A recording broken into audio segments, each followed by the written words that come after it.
पूर्ण ब्रह्म परमेश्वर कबीर साहिब जी अपनी अमृतवाणी में कहते हैं कि हुक्का हरदम पीवते और लाल मिलावे धूर, इसमें संशय है नहीं वो जन्म पाछले सूर।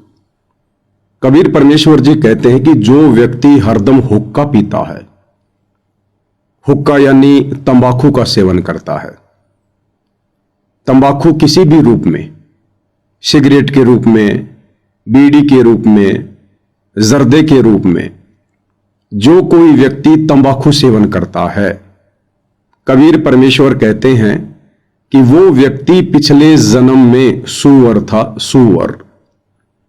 क्योंकि सूअर की एक आदत होती है हमेशा गंदगी में पड़े रहना, गंदगी में नाक रगड़ते रहना। और सूअर की योनि से जो व्यक्ति मनुष्य योनि में आता है, उस व्यक्ति में पिछले संस्कार वश वही सूअर के गुण होते हैं। इसलिए परमेश्वर जी की ये अमर वाणी है कि हुक्का हरदम पीवते और लाल मिलावे धूर, इसमें संशय है नहीं वो जन्म पाछले सूर। हुक्का हरदम पीवते, जो हमेशा हुक्का पीते रहते हैं, बार बार समझाने पर भी नहीं मानते हैं, नहीं समझते हैं, उन व्यक्तियों के विषय में यह वाणी है। और कहते हैं लाल मिलावे धूर।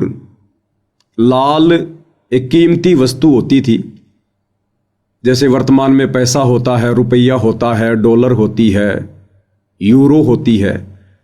तो पुराने समय में लाल एक बहुत कीमती मुद्रा होती थी और उसकी कीमत करोड़ों में होती थी। एक लाल लगभग करोड़ों का होता था।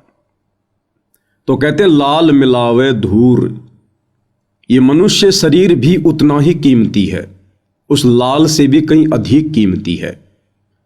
क्योंकि 84 लाख योनियां भोगने के बाद परमेश्वर हमें एक मनुष्य शरीर प्रदान करते हैं।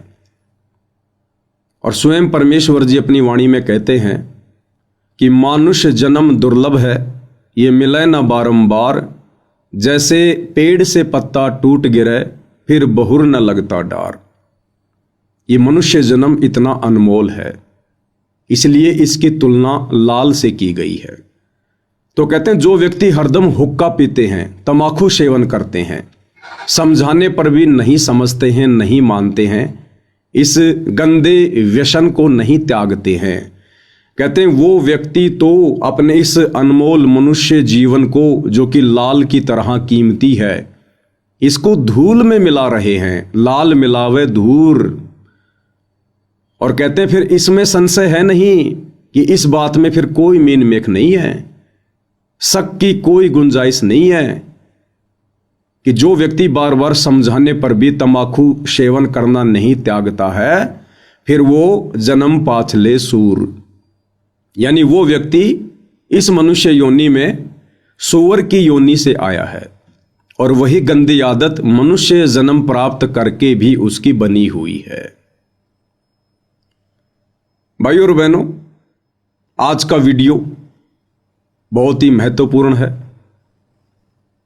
क्योंकि आज का वीडियो विशेषकर हरियाणा की जो खाप पंचायत है, विशेषकर महम 24 खाप पंचायत,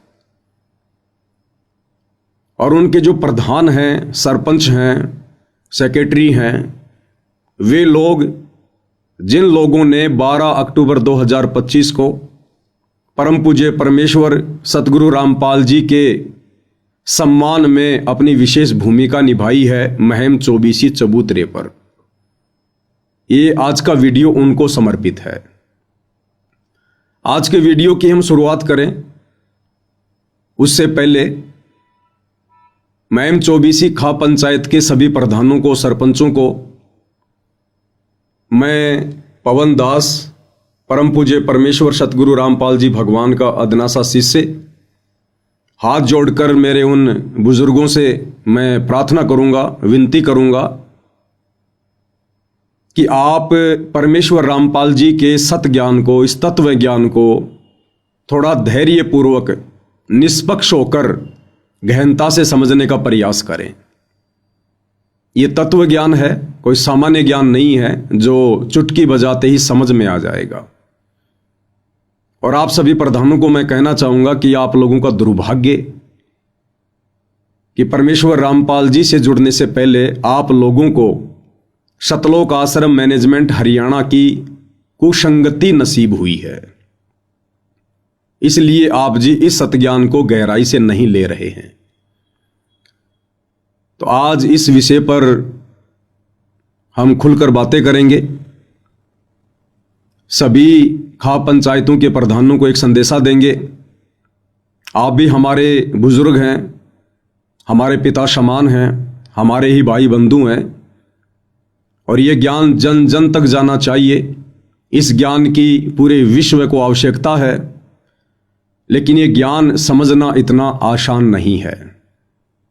तो आज की वीडियो की मैं शुरुआत करूं, उससे पहले परम पूज्य परमेश्वर सतगुरु रामपाल जी भगवान की वंदना करते हैं, उनका जयकारा लगाते हैं।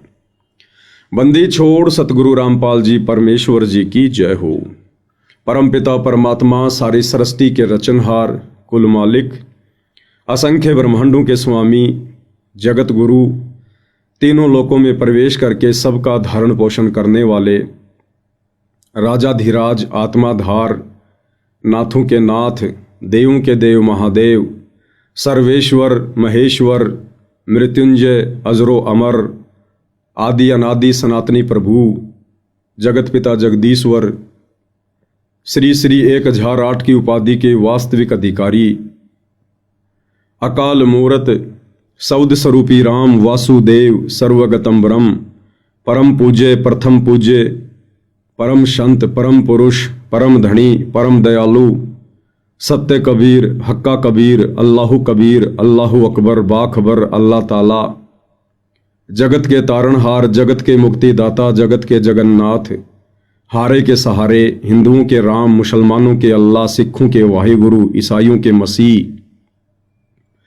दया के सागर दया निधि, करुणा के सागर करुणा निधि, स्वयंभू परिभू, संकट मोचन, कष्ट हरण, मंगल करण, दुख भंजन, अविगत कबीर, निर्विकार निर्विषम परमात्मा, अलय अलेख सतगुरु, आदि अनादि सतगुरु, असली मर्यादा पुरुषोत्तम, असली राम, असली कृष्ण, असली घनश्याम, असली मुरारी, राजाओं के राजा, महाराजाओं के महाराजा, शहंशाहों के शहंशाह, सम्राटों के सम्राट, भगवानों के भगवान, अल्लाहों के अल्लाह, प्रभुओं के प्रभु, मसीहाओं के मसीह, सच्चे वाहिगुरु, बाबाओं के बाबा, पीरों के पीर, सेठों के सेठ, जगत सेठ, सावड़सा सेठ, सर्वगुण संपन्न, अनंत कोटि कलाओं के स्वामी, अनंत कोटि ब्रह्मांडों के नायक, योगियों में महायोगी, ध्यानियों में महाध्यानी, सिद्धों में परम सिद्ध, ज्ञानियों में तत्व ज्ञानी, ब्रह्म ज्ञानी, महाज्ञानी, परम ज्ञानी, सर्वश्रेष्ठ ज्ञानी, विज्ञानी,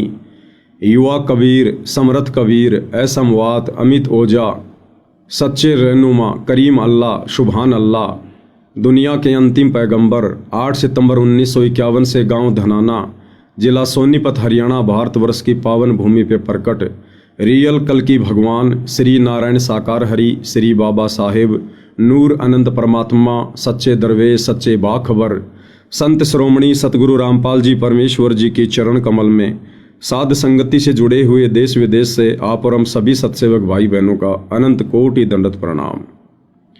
परमपिता परमेश्वर सतगुरु रामपाल जी आप और हम सभी आत्माओं को, जो आत्माएं ये वीडियो देख रही हैं, हम सभी को सद्बुद्धि प्रदान करे, हमें अपनी शरण में रखे और हमें इसी प्रकार मोक्ष मार्ग में निरंतर आगे की ओर बढ़ाते ही रहे।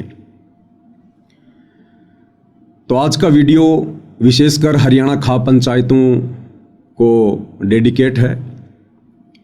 12 अक्टूबर 2025 को हरियाणा के महम 24 चबूतरे पर परम पूज्य परमेश्वर सतगुरु रामपाल जी का हरियाणा की कुछ खाप पंचायतों के प्रधानों व सरपंचों के द्वारा एक सम्मान समारोह आयोजित करके और उनके सम्मान का एक कार्यक्रम रखा गया था, क्योंकि सतलोक आश्रम मैनेजमेंट हरियाणा यानी सतगुरु रामपाल जी का कलयुगी परिवार, उनके बेटा बेटी, भाई बंधु, रिश्तेदार, अन्य आश्रम से जुड़े हुए लोग इन्होंने जिस समय हरियाणा में बाढ़ आई और इन लोगों ने मनमुखी रूप से अपनी मनमानी करते हुए परमेश्वर जी के भक्ति विधान के विपरीत इन्होंने एक मुहिम चलाई, अन्नपूर्णा मुहिम। उस मुहिम के तहत इन लोगों ने गांव-गांव में लोगों को चिन्हित करके उनके मकान बनाने शुरू किए, उनके घरों में राशन डालना शुरू किया और बाढ़ ग्रस्त जितने भी गांव थे उन गांव का पानी निकालने के लिए इन्होंने मोटर और पाइप का वितरण करना शुरू किया। कुछ समय पहले मैंने कहा कि ये सारा का सारा जो कार्य है ये मनमुखी है, ये परमेश्वर रामपाल जी के विधान के विपरीत है। अब आप वे सभी भाई बहन जो अभी सतगुरु रामपाल जी के ज्ञान से अपरिचित हैं, आप उनकी शरण में नहीं हैं या शरण प्राप्त करके भी अभी तक आप उनके तत्व ज्ञान को पूर्णतया समझ नहीं पाए हैं, आप लोगों को मेरी बातें थोड़ी सी अटपटी लगेंगी कि भाई लोगों के मकान बनाना, किसी के घर में राशन डालना या बाढ़ के समय लोगों की इस प्रकार से मोटर या पाइप देकर मदद करना, ये तो बहुत अच्छी बात है। फिर ये पवन दास जयपुर वाला इन सभी कार्यों को मनमुखी क्यों बता रहा है?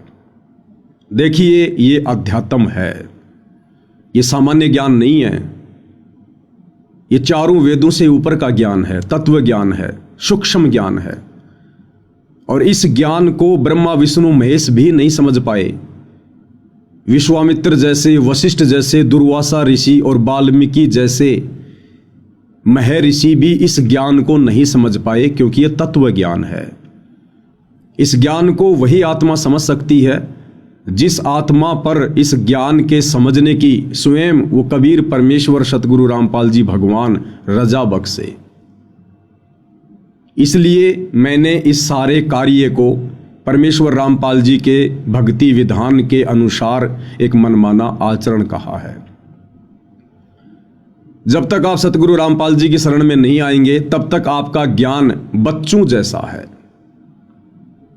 सामाजिक क्षेत्र में आप बहुत बड़े मंत्री हैं, संतरी हैं, प्रधानमंत्री हैं, राष्ट्रपति हैं, बिजनेसमैन हैं, आपने बड़ी बड़ी डिग्रियां ले रखी हैं, आप चाहे सुप्रीम कोर्ट के सुप्रीम जज हैं, लेकिन जब बात आएगी शास्त्र अनुकूल शतभक्ति मार्ग की, परमेश्वर रामपाल जी के तत्व ज्ञान की, जब बात आएगी पांचों वेदों के बाप सूक्ष्म वेद की, तो आप बड़े बड़े गणमान्य लोग भी, बड़े बड़े पदाधिकारी भी, मंत्री और संतरी भी, प्रधानमंत्री और जज भी इस ज्ञान के आगे फेल हो जाते हैं।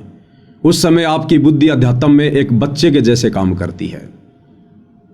तो जिस प्रकार से बहुत सारे बच्चे इकट्ठे हैं और एक बच्चे को शुगर है, डायबिटीज है, और शुगर के मरीज को डॉक्टर मना करता है मिठाई खाने से कि भैया अगर आपने मीठे का प्रयोग किया तो आप इस बीमारी से रिकवर नहीं हो पाओगे, आपकी समस्या और ज्यादा बढ़ जाएगी, आपकी मृत्यु भी हो सकती है। उस बच्चे को माता पिता के द्वारा समझा दिया जाता है कि बेटा आप चाहे घर में रहो, चाहे बाहर रहो, चाहे किसी आड़ोसी पड़ोसी के घर पर जाओ, यदि आपको कोई मीठा खाने को दे तो आपने बिल्कुल भी मीठा नहीं खाना है। डॉक्टर ने मना किया है, तुझे डायबिटीज है। इस बात से थोड़ा बहुत वो बच्चा भी परिचित होता है कि भाई मैं हॉस्पिटल में गया था, डॉक्टर ने मुझे इंजेक्शन लगाए, कभी पेट में कभी पैर में, बड़ी पीड़ा हुई थी और डॉक्टर ने मुझे सख्त मना किया था कि बेटा मीठा नहीं खाना। और वो बच्चा अपने अन्य साथियों के साथ में कहीं खेल रहा है गली में, गांव में, और बाकी बच्चे डायबिटीज से, शुगर से अपरिचित हैं, और वो बच्चे मिठाई लेकर कहें अपने उस साथी से कि भाई आप भी मिठाई खाओ, आप भी रसगुल्ले खाओ, और वो बच्चा उसको बार बार मना करे कि नहीं नहीं मैं मिठाई नहीं खा सकता, मुझे डॉक्टर ने मना कर रखा है, तो बाकी बच्चे क्या कहेंगे? वो बच्चे जो नादान हैं, जिन्हें शुगर जैसी भयंकर बीमारी का ज्ञान नहीं है, वो बच्चे तो यही कहेंगे कि तेरे को किस मूर्ख ने ये उल्टा पाठ पढ़ा दिया। अरे धरती पर ऐसा कौन सा डॉक्टर आ गया जो मीठा खाने को मना करता है? मीठा तो सबको अच्छा लगता है और हम भी तो बच्चे हैं तेरे जैसे, हम भी तो मीठा खा रहे हैं, हमें तो कोई दिक्कत नहीं है। लेकिन भाइयों और बहनों, वो बच्चा जिसको थोड़ा बहुत ज्ञान हो चुका है डॉक्टर से भी और अपने माता पिता से भी, वो बच्चा मीठा नहीं खाएगा। क्यों? क्योंकि वो बच्चा डायबिटीज की बीमारी से होने वाली परेशानियों से परिचित है। लेकिन वो बच्चे इस बात को कतई नहीं मानेंगे कि डॉक्टर ने मना किया होगा या मीठा खाना बुरी चीज है। मीठा खाना बुरी चीज नहीं है। हर किसी को डॉक्टर भी मीठा खाना मना नहीं करता, लेकिन विशेष परिस्थितियों में डॉक्टर मना करेगा और विशेष परिस्थितियों में उस मरीज के लिए भी मीठा खाना जहर के समान है। तो ठीक इसी प्रकार आप जगत के जितने भी मेरे भाई बहन हैं, विशेषकर खा पंचायत के प्रधान, सरपंच, सेक्रेटरी, आप भाई बहनों की बुद्धि आध्यात्मिक क्षेत्र में वर्तमान में उन बच्चों जैसी ही कार्य कर रही है। परमेश्वर जी के भक्ति विधान अनुसार यहां हर प्राणी अपने कर्मों का भोग भोगता है। जो जैसा कर्म करेगा वैसा ही फल उसको परमेश्वर देता है, अच्छा या बुरा, लाभ या हानि। तो जिस समय हरियाणा में ये बाढ़ की समस्या आई, उस समय आप हरियाणा के गांव वालों की मदद सरकार तो कर सकती है। आपके विधायक, आपके मंत्री, आपके एमएलए, ये लोग कर सकते हैं, आपके रिश्तेदार कर सकते हैं, परंतु परमेश्वर रामपाल जी के भक्ति विधान अनुसार परमेश्वर रामपाल जी के भक्तों के लिए जिस प्रकार से सतलोक आश्रम वाले गांव-गांव में जाकर भगत समाज के ज्योति पाठ और दान के पैसों से जो ये मोटर, पाइप, मकान बनाना, राशन वगैरह देना, ये इस प्रकार के जो कार्य कर रहे हैं, ये परमेश्वर रामपाल जी के भक्ति विधान अनुसार उचित नहीं है। यदि आपने इन तमाम समस्याओं से राहत प्राप्त करनी है, आने वाली घोर विपत्तियों से बचना है, परिवार को बचाना है, तो भाई परमेश्वर रामपाल जी की शरण में आना पड़ेगा।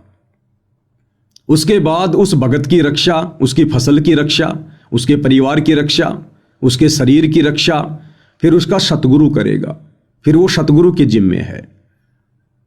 और हमने परमेश्वर रामपाल जी की शरण में आने के बाद किसी के कर्मों में कोई फेरबदल करने का अधिकार नहीं है। यदि हम किसी के कर्मों में कोई फेरबदल करेंगे तो उससे हमारी भक्ति नष्ट होगी, हमारा भक्ति बैलेंस उस व्यक्ति के अकाउंट में काल के द्वारा डाल दिया जाएगा और हमें भक्ति से पेंचर कर दिया जाएगा। दूसरी बात, वर्तमान में जो व्यक्ति भक्तिहीन है, देखो भक्ति तो पूरी दुनिया कर रही है। मुसलमान मस्जिद में जाते हैं, हिंदू मंदिर में जाते हैं, सिख गुरुद्वारे में जाते हैं। हर व्यक्ति कहीं न कहीं से जुड़ा हुआ है, किसी न किसी देव या महादेव का उसने सहारा ले रखा है, लेकिन वो असल में सत भक्ति नहीं है। उस भक्ति के करते रहने से, जो कि शास्त्र विरुद्ध है, उस भक्ति के करते रहने से मनुष्य के कर्मों में किसी प्रकार का कोई चेंजमेंट, कोई बदलाव नहीं हो सकता।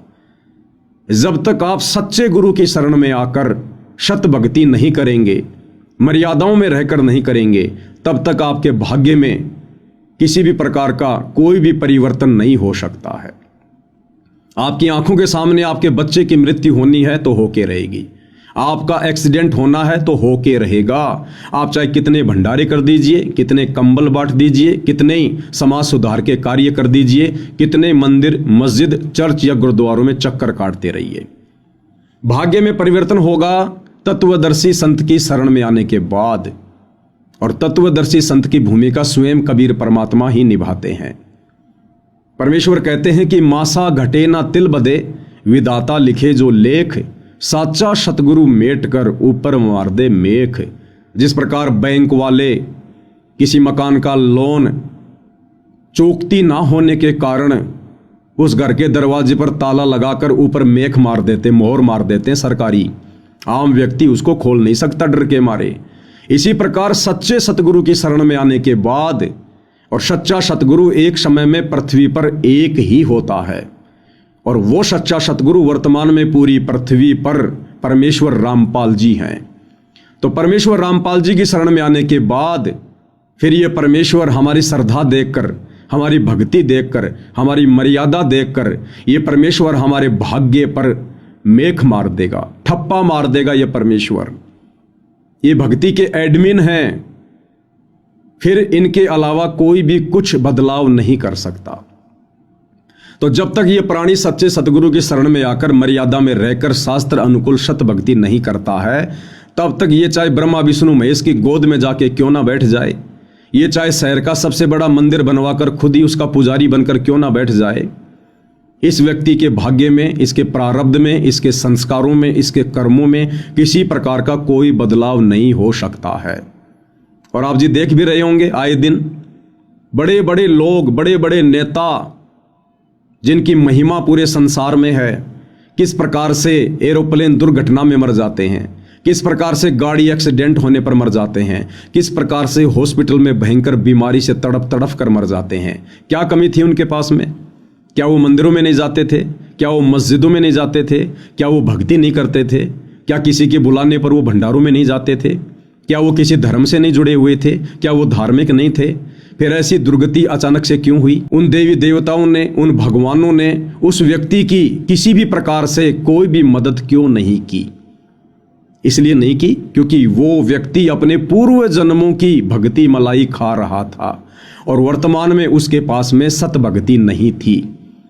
जिस प्रकार हम इन्वर्टर से बैटरी को लाइट में लगाकर चार्ज कर देते हैं और उसके बाद जब बैटरी चार्ज हो जाती है, फिर यदि हम इन्वर्टर को लाइट से हटा भी देंगे तो भी बैटरी कार्य करेगी जितनी उसकी क्षमता है। लेकिन जिस समय बैटरी की क्षमता समाप्त हो जाएगी और उधर से इन्वर्टर चार्ज में नहीं लगा है, लाइट में नहीं लगा है, तो वो बैटरी अचानक से डिश होगी, आपकी सारी सुविधाएं रुक जाएंगी। तो इसी प्रकार से परमेश्वर रामपाल जी की शरण में आकर जो हमने ये सतभक्ति रूपी चार्जर अभी तक नहीं लगाया है, तो समझिए हम अपने पूर्व जन्मों की, जब कभी हमें मनुष्य जन्म प्राप्त था और उन जन्मों में हमने जैसी भी भक्ति की थी वो हमारी बैटरी चार्ज हो गई और वर्तमान में हम केवल इस मनुष्य जन्म में उस बैटरी का ही प्रयोग कर रहे हैं। उस बैटरी से ही हमारे को मंत्री पद मिल रहा है पूर्व जन्म की भक्ति कमाई से, और उसकी एक क्षमता होती है। जैसे हमारे पूर्व जन्म की भक्ति कमाई नष्ट होने लगती है, धीरे धीरे उस व्यक्ति की दुर्गति होने लगती है, वो चाहे देश का प्रधानमंत्री है, चाहे गांव का सरपंच है। तो आप सभी खाप पंचायतों के प्रधानों से मेरी विनती है, आप इस वीडियो को थोड़ा ध्यान से देखिएगा और साथ में सतगुरु रामपाल जी परमेश्वर जी के सत्संगों को भी ध्यान से सुनना शुरू करें। तब आपको कहीं जाकर ये ज्ञान, ये भक्ति विधान, ये सतभक्ति मार्ग समझ में आएगा। तो 12 अक्टूबर 2025 को मैम 24 चबूतरे पर उन तमाम गांव वालों ने, खाप पंचायत के प्रधानों ने मिलकर सतगुरु रामपाल जी का सम्मान किया। और उस सम्मान समारोह के बाद हमारी तरफ से एक वीडियो वायरल किया गया जिसमें कहा गया कि भाई परमेश्वर रामपाल जी जैसे पवित्र महापुरुष का सम्मान करने का अधिकारी इस संसार में यदि कोई है, इस पृथ्वी पर यदि कोई है, तो केवल उनसे उपदेश प्राप्त उनके भगत जन हैं। अन्यथा यहाँ का प्रधानमंत्री भी परमेश्वर रामपाल जी का सम्मान करने का अधिकारी नहीं है और ना ही सतगुरु रामपाल जी अपने भक्ति विधान अनुसार किसी भी अनुपदेशी व्यक्ति का सम्मान ग्रहण करते हैं। और इतिहास गवाह है, सन 1994 से सतगुरु रामपाल जी ने सतभक्ति मार्ग की शुरुआत की थी। 2014 में वे जेल गए। इस दौरान उन्होंने कभी किसी से कोई सम्मान नहीं करवाया और ना ही उन्होंने कभी इस प्रकार से जन सेवा के कार्य किए, सामाजिक सेवा के कार्य किए, जिस प्रकार से उनके जेल जाने के बाद मनमुखी रूप से, काल प्रेरणा से, स्वयं की मर्यादा तोड़ते हुए, भगत समाज की मर्यादा तोड़वाते हुए ये शतलोक आश्रम मैनेजमेंट हरियाणा कर रहा है और बेचारी नादान संगत से करवा रहा है। गांव वाले सतगुरु रामपाल जी का सम्मान करने के अधिकारी नहीं है। इसके पीछे रीजन ये था कि जो व्यक्ति सतगुरु रामपाल जी का भगत नहीं है, जो उपदेशी नहीं है, वो तमाम प्रकार की बुराइयों में लिप्त है। परमेश्वर रामपाल जी की भक्ति के कुछ नियम हैं, कुछ मर्यादा हैं। उन मर्यादाओं में रहकर ही आप उनका सम्मान कर सकते हैं, अन्यथा आप अधिकारी नहीं है। तो मैंने कहा था कि भाई जिन खाप पंचायतों के प्रधानों को बुलाकर, सरपंचों को बुलाकर या अन्य ग्रामीण लोगों को बुलाकर सतगुरु रामपाल जी का सम्मान करवाया गया है, ये लोग तमाम प्रकार की बुराइयों में लिप्त हैं। और सबसे बड़ी बुराई जो हरियाणा में घर घर में घर कर चुकी है वो है तंबाकू सेवन, हुक्के का सेवन। हुक्का एक प्रकार से दादा लाई है। हुक्के को पंचों का प्याला कहा जाता है। हरियाणा में ज़्यादातर व्यक्ति सुबह उठते ही अन्य कार्य करें या ना करें, लेकिन हुक्का भरकर पीना जरूरी है। और हुक्के को परमपिता परमेश्वर जी ने सबसे बड़ी बुराई बताया है। सबसे बड़ी बुराई, सबसे खतरनाक विष है ये। मोक्ष मार्ग में सबसे ज्यादा बाधक है ये। और हुक्का पीने वालों को कबीर परमेश्वर जी ने, उन्हीं से ज्ञान प्राप्त आदरणीय गरीबदास जी ने, जिनका एक बहुत बड़ा मंदिर गांव छुडानी में है, करोथा के पास में, हरियाणा में, इन दोनों महापुरुषों ने अपनी अमृतवाणी में हुक्के को बहुत ही खतरनाक विष बताया है, बहुत ही खतरनाक जहर बताया है। मोक्ष प्राप्ति के मार्ग में सबसे ज्यादा बाधक है। और आदरणीय गरीबदास जी ने अपनी अमृतवाणी में काफिर के अंग में हुक्का पीने वाले आदमी को ढेड़ की संज्ञा दी है। ढेड़ यानी नीच। ढेड़ कोई जाति से संबंधित शब्द नहीं है। ढेड़ का मतलब होता है जो व्यक्ति नीच कर्म करता है, गलत कर्म करता है, वो चाहे किसी भी जाति से हो, किसी भी धर्म से हो, वो व्यक्ति ढेड़ की श्रेणी में है। तो आदरणीय गरीबदास जी ने हुक्का पीने वाले व्यक्तियों को ढेड़ आदमी की संज्ञा दी है। और परमेश्वर रामपाल जी ने भी साफ साफ कहा है कि हुक्का पीना ढेड़ आदमियों का काम है, ढेड़ आदमियों का। तो जब मैंने वीडियो बनाया सम्मान समारोह के बाद और परमेश्वर रामपाल जी के मुख कमल से उनके सत्संग का हवाला देकर जब ये बातें मैंने कही कि भाई जब सतगुरु रामपाल जी के अनुसार जिनका सम्मान करवाया जा रहा था, जब सतगुरु रामपाल जी ने ही हुक्का पीने वालों को, तंबाकू सेवन करने वालों को ढेड़ आदमी की संज्ञा दी है, नीच आदमी की संज्ञा दी है, तो भला सतगुरु रामपाल जी किसी ऐसे ढेड़ व्यक्ति से, ऐसे नीच व्यक्ति से जो हुक्के का सेवन करते हैं, जो शराब का सेवन करते हैं, जो मांस मदिरा का सेवन करते हैं, जो आन उपासना करते हैं, जो उनकी शरण में नहीं है, भला उन व्यक्तियों से कैसे सम्मान करवाएंगे? तो ये सम्मान सतगुरु रामपाल जी का नहीं हुआ है और ना ही सतगुरु रामपाल जी इस प्रकार के सम्मान को स्वीकार करते हैं। ये सम्मान उन ग्रामीणों ने सतगुरु रामपाल जी के परिवार वालों का किया है, उन लोगों का किया है जिन लोगों ने उन गांवों में मोटर और पाइप पहुंचाने में अपना विशेष योगदान दिया है। और ना ही खाप पंचायत के प्रधानों ने सतगुरु रामपाल जी का सम्मान किया है।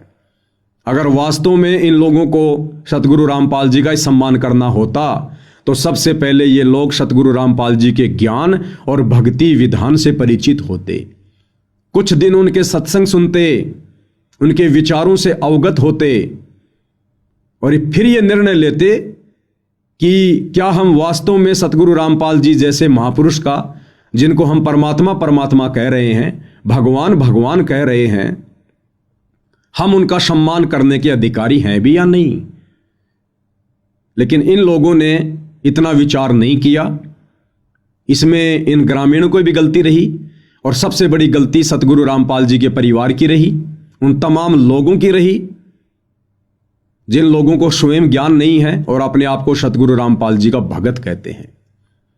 अन्यथा इन लोगों को समझाना चाहिए था, बताना चाहिए था कि देखिए सतगुरु रामपाल जी तो हुक्का पीने वाले लोगों को, तंबाकू सेवन करने वाले लोगों को, मांस खाने वालों को, शराब पीने वालों को, मंदिरों में जाकर देवी देवताओं की पूजा पाठ करने वालों को ढेड़ की श्रेणी में रखते हैं। उन्होंने काफिर कहा है उन लोगों को। और भाई आप जब तक सतगुरु रामपाल जी के सत्संग सुनकर उनके शरण में नहीं आते हैं तब तक आप किसी भी प्रकार से सतगुरु रामपाल जी का सम्मान करने के अधिकारी नहीं है। तो मेरे द्वारा जो वीडियो बनाया गया वो वीडियो किसी व्यक्ति विशेष के ऊपर टिप्पणी नहीं थी। आप वीडियो को अच्छे से देख सकते हैं। मेरे वीडियो बनाने का मकसद केवल आम जन को यह समझाना था, यह बताना था कि अभी आप केवल अपनी जुबान से सतगुरु रामपाल जी को भगवान भगवान कह रहे हैं। अभी आप उनके ज्ञान से परिचित होकर उनको हृदय से भगवान नहीं मान पाए हैं, क्योंकि यहां आपका स्वार्थ बोल रहा है। आपके गांव का पानी निकाल दिया गया, गांव वालों की मोटर और पाइप देकर मदद कर दी गई, जिसके चलते आप लोग उन्हें भगवान भगवान कह रहे हैं, परमात्मा परमात्मा कह रहे हैं। तो आपने तो केवल अपने स्वार्थ का सम्मान किया है, ना कि सतगुरु रामपाल जी का। अगर आपने सतगुरु रामपाल जी का सम्मान करना होता तो या तो आप सीधे हिसार जेल में जाते, कोर्ट से परमिशन लेते और वहां जाकर आप उनका मान सम्मान करते, और वहां यदि सतगुरु रामपाल जी आप लोगों से अपना मान सम्मान करवाते तो फिर हमें कोई अधिकार नहीं था बीच में बोलने का, ना हम बोलते। और यदि कोर्ट से आपको हिसार जेल में जाकर सतगुरु रामपाल जी का मान सम्मान करने की परमिशन नहीं मिलती तो फिर आप लोगों ने इंतजार करना चाहिए था सतगुरु रामपाल जी का, उनके हिसार जेल से बाहर आने का। उसके बाद फिर आप जी उनके आश्रम में जाकर उनसे परमिशन लेकर आप उनका मान सम्मान करते। और यदि उस समय सतगुरु रामपाल जी आप लोगों से अपना मान सम्मान करवाते तो मुझ पवनदास को कोई ऑब्जेक्शन नहीं था किसी भी प्रकार का। लेकिन यदि उनके इस सतभक्ति मार्ग में गंदगी फैलाई जाएगी, गधे और घोड़ों की एंट्री की जाएगी, ज्ञानी और अज्ञानियों की एंट्री की जाएगी, तो भाई फिर बोलना हमारा फर्ज है, हमारा दायित्व है। और यह सम्मान 12 अक्टूबर 2025 को जो महम चौबीसी चबूतरे पर सतगुरु रामपाल जी का किया गया है, यह सम्मान यदि हरियाणा का सीएम करता या भारत का पीएम करता, और यदि वो सतगुरु रामपाल जी की शरण में नहीं होता तो उनके विषय में भी ये पवनदास इसी प्रकार से वीडियो बनाकर भगत समाज को भी सचेत करता और अन्य जनमानस को भी सचेत करता, क्योंकि ये परमेश्वर जी का विधान है। अब आगे इस वीडियो में आपको महम चौबीसी खापों के जो प्रधान हैं, सेक्रेटरी हैं, उनके भी विचार सुनाएंगे। मेरा वीडियो देखने के बाद उन लोगों ने सतलोक आश्रम वालों के साथ में एक मीटिंग की, एक प्रेस कॉन्फ्रेंस बुलाई। अमर उजाला जैसे अखबारों में भी न्यूज आ चुकी है और इन्होंने अपना एक वीडियो भी वायरल किया है, जो वीडियो आगे आपको दिखाएंगे। इन कुछ एक लोगों ने मिलकर, जो आप इस स्क्रीन पर देख रहे हैं, रामपाल राठी जी हैं, सुभाष नंबरदार जी हैं, एक भाई उनके पास में बैठे हुए हैं, इन तमाम लोगों ने मिलकर एक वीडियो बनाया मुझ पवनदास के लिए। और इन्होंने मुझे 4-5 दिन का अल्टीमेटम दिया और कहा कि पवनदास ने हरियाणा खाप पंचायतों के लिए बहुत ही अभद्र शब्दों का प्रयोग किया है और पवनदास को इन अभद्र शब्दों के लिए माफ़ी मांगनी चाहिए, और यदि पवनदास माफ़ी नहीं मांगेगा तो हम उसके ऊपर मानहानि का मुकदमा दायर करेंगे। तो आपको इन प्रधानों के भी विचार सुनाएंगे, वीडियो को आगे भी बढ़ाएंगे। परंतु वीडियो की शुरुआत करने से पहले आपको परमपिता परमेश्वर सतगुरु रामपाल जी का एक छोटा सा 4 मिनट का वीडियो सुनाऊंगा कि परमेश्वर रामपाल जी ने हुक्के को, तमाकू को मनुष्य शरीर के लिए सबसे बड़ा विष, सबसे बड़ा जहर क्यों बताया है। ये मनुष्य जन्म हमें मोक्ष प्राप्ति के लिए मिलता है, 84 लाख योनियों के महाकष्टों से छुटकारा प्राप्त करने के लिए मिलता है, और ये तमाकू इसमें कितनी बड़ी बाधा है। छोटा सा वीडियो परमेश्वर रामपाल जी के मुख कमल से, सभी से निवेदन है ध्यान से सुनिएगा, क्योंकि साथ साथ जानकारी होनी बहुत जरूरी है। उसके बाद फिर आप खाप पंचायत के प्रधानों के भी विचार लोगों को सुनाएंगे, और आप लोगों की जो जो बातें हैं उनके ऊपर ये पवनदास सतगुरु रामपाल जी परमेश्वर जी के ज्ञान आधार से स्पष्टीकरण भी देगा।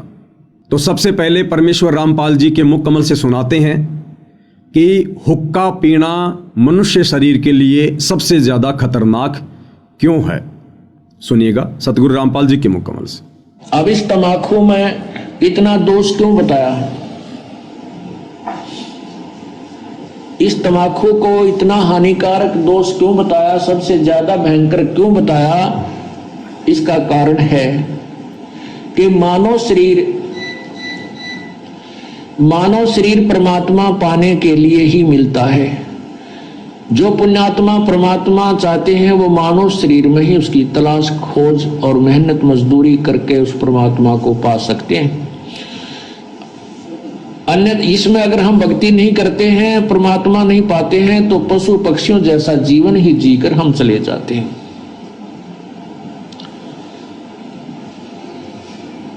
अब ये हमारे शरीर में कमल बने हुए हैं, कमल, इन कमलों में भगवानों का वास है।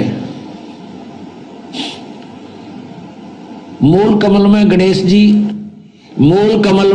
जी और स्वाद कमल में सावित्री ब्रह्मा जी, नाभि कमल में विष्णु और लक्ष्मी जी, हृदय कमल में शिव और पार्वती जी, और कंठ कमल में शेरा वाली दुर्गा जी। तो ऐसे जब हम ये तम्बाकू पीते हैं या सूंघते हैं, सूंघना भी पाप है, तो उसकी वासना हमारे शरीर में बने हुए कमलों में जाती है और वहां विराजमान भगवानों को परेशान करती है, उनको दुख पहुंचाती है, वो बहुत दुखी होते हैं। अब जैसे रिश्तेदार आ जावे और उसको कमरे में बैठा के अच्छी रोटी खाना खुना खिला के और उससे मैं एक छोटे से कमरे में ही और धुआं कर दे, तो वो क्या कहेगा कि अच्छे नाला कहाँ फंसा है, मैं मर गया धुएं में, तो नाराज होकर चला जाएगा, बात बिगड़ेगी। और दूसरा ये है कि जैसे हम तम्बाकू का प्रयोग करते हैं, धुआं बाहर छोड़ते हैं, आप देखिएगा हुक्का पीने वाले के हाथ पर भी निशान पड़ जाता है, और हुक्के की जो वो पाइप होती है उसको भी दूसरे तीसरे दिन साफ करते थे हमारे, देखे हमने बुजुर्ग, तो उसमें ऐसी मोटी मोटी पापड़ी सी उतरती थी, इतना मैल जम जाता था, उसमें गज लगा लगा कर उसको साफ करते थे, धोते थे। इसी प्रकार हमारे शरीर में ये इला, ये पिंगला, अब ये इला बाया जो अंग बाया नाक है इसको इला कहते हैं और दाया को पिंगला कहते हैं। ये इला और पिंगला इन नाकों से संबंधित आगे जाके दो नाड़ियां हैं और इन दोनों के बीच में तीसरी सुषुम्ना नाड़ी है और उस सुषुम्ना को खोल करके ये प्राणी अंदर चलता है, फिर कमलों से होता हुआ फिर त्रिकुटी पर पहुंचता है। और तम्बाकू सबसे पहला काम क्या बिगाड़ता है कि उस सुषुम्ना के जरा से सुराख को और बंद कर देता है, उसको जाम कर देता है, इस मनुष्य जीवन को बर्बाद कर देता है। जब ये मनुष्य जीवन के इस अनमोल शरीर को कंडम कर देता है, उस सुराख को ही बंद कर देता है जिससे परमात्मा मिलना है, इसलिए तम्बाकू सबसे भयंकर और पापदायक है। तो भाई और बहनों, आपने सुना परमपिता परमेश्वर सतगुरु रामपाल जी के मुख कमल से कि तम्बाकू सेवन करना हुक्के के रूप में, सिगरेट के रूप में, बीड़ी के रूप में या हुल्ला सूंघना, ये कितना खतरनाक है मनुष्य शरीर के लिए। ये मनुष्य शरीर परमेश्वर ने हमें मुक्ति के लिए दिया, मोक्ष प्राप्ति के लिए दिया, और यदि इस शरीर को प्राप्त करके काल प्रेरणा से यदि हम हुक्के का सेवन करते हैं, बीड़ी सिगरेट का सेवन करते हैं, तो इस मनुष्य शरीर में जो 10वां द्वार है, सुषुम्ना द्वार,